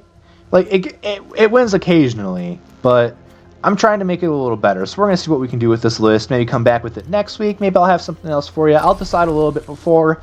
I'll tweet some stuff out. Put some stuff on Instagram. We'll figure it out. But other than that, make sure you check out some of our streams that we have going on all week here.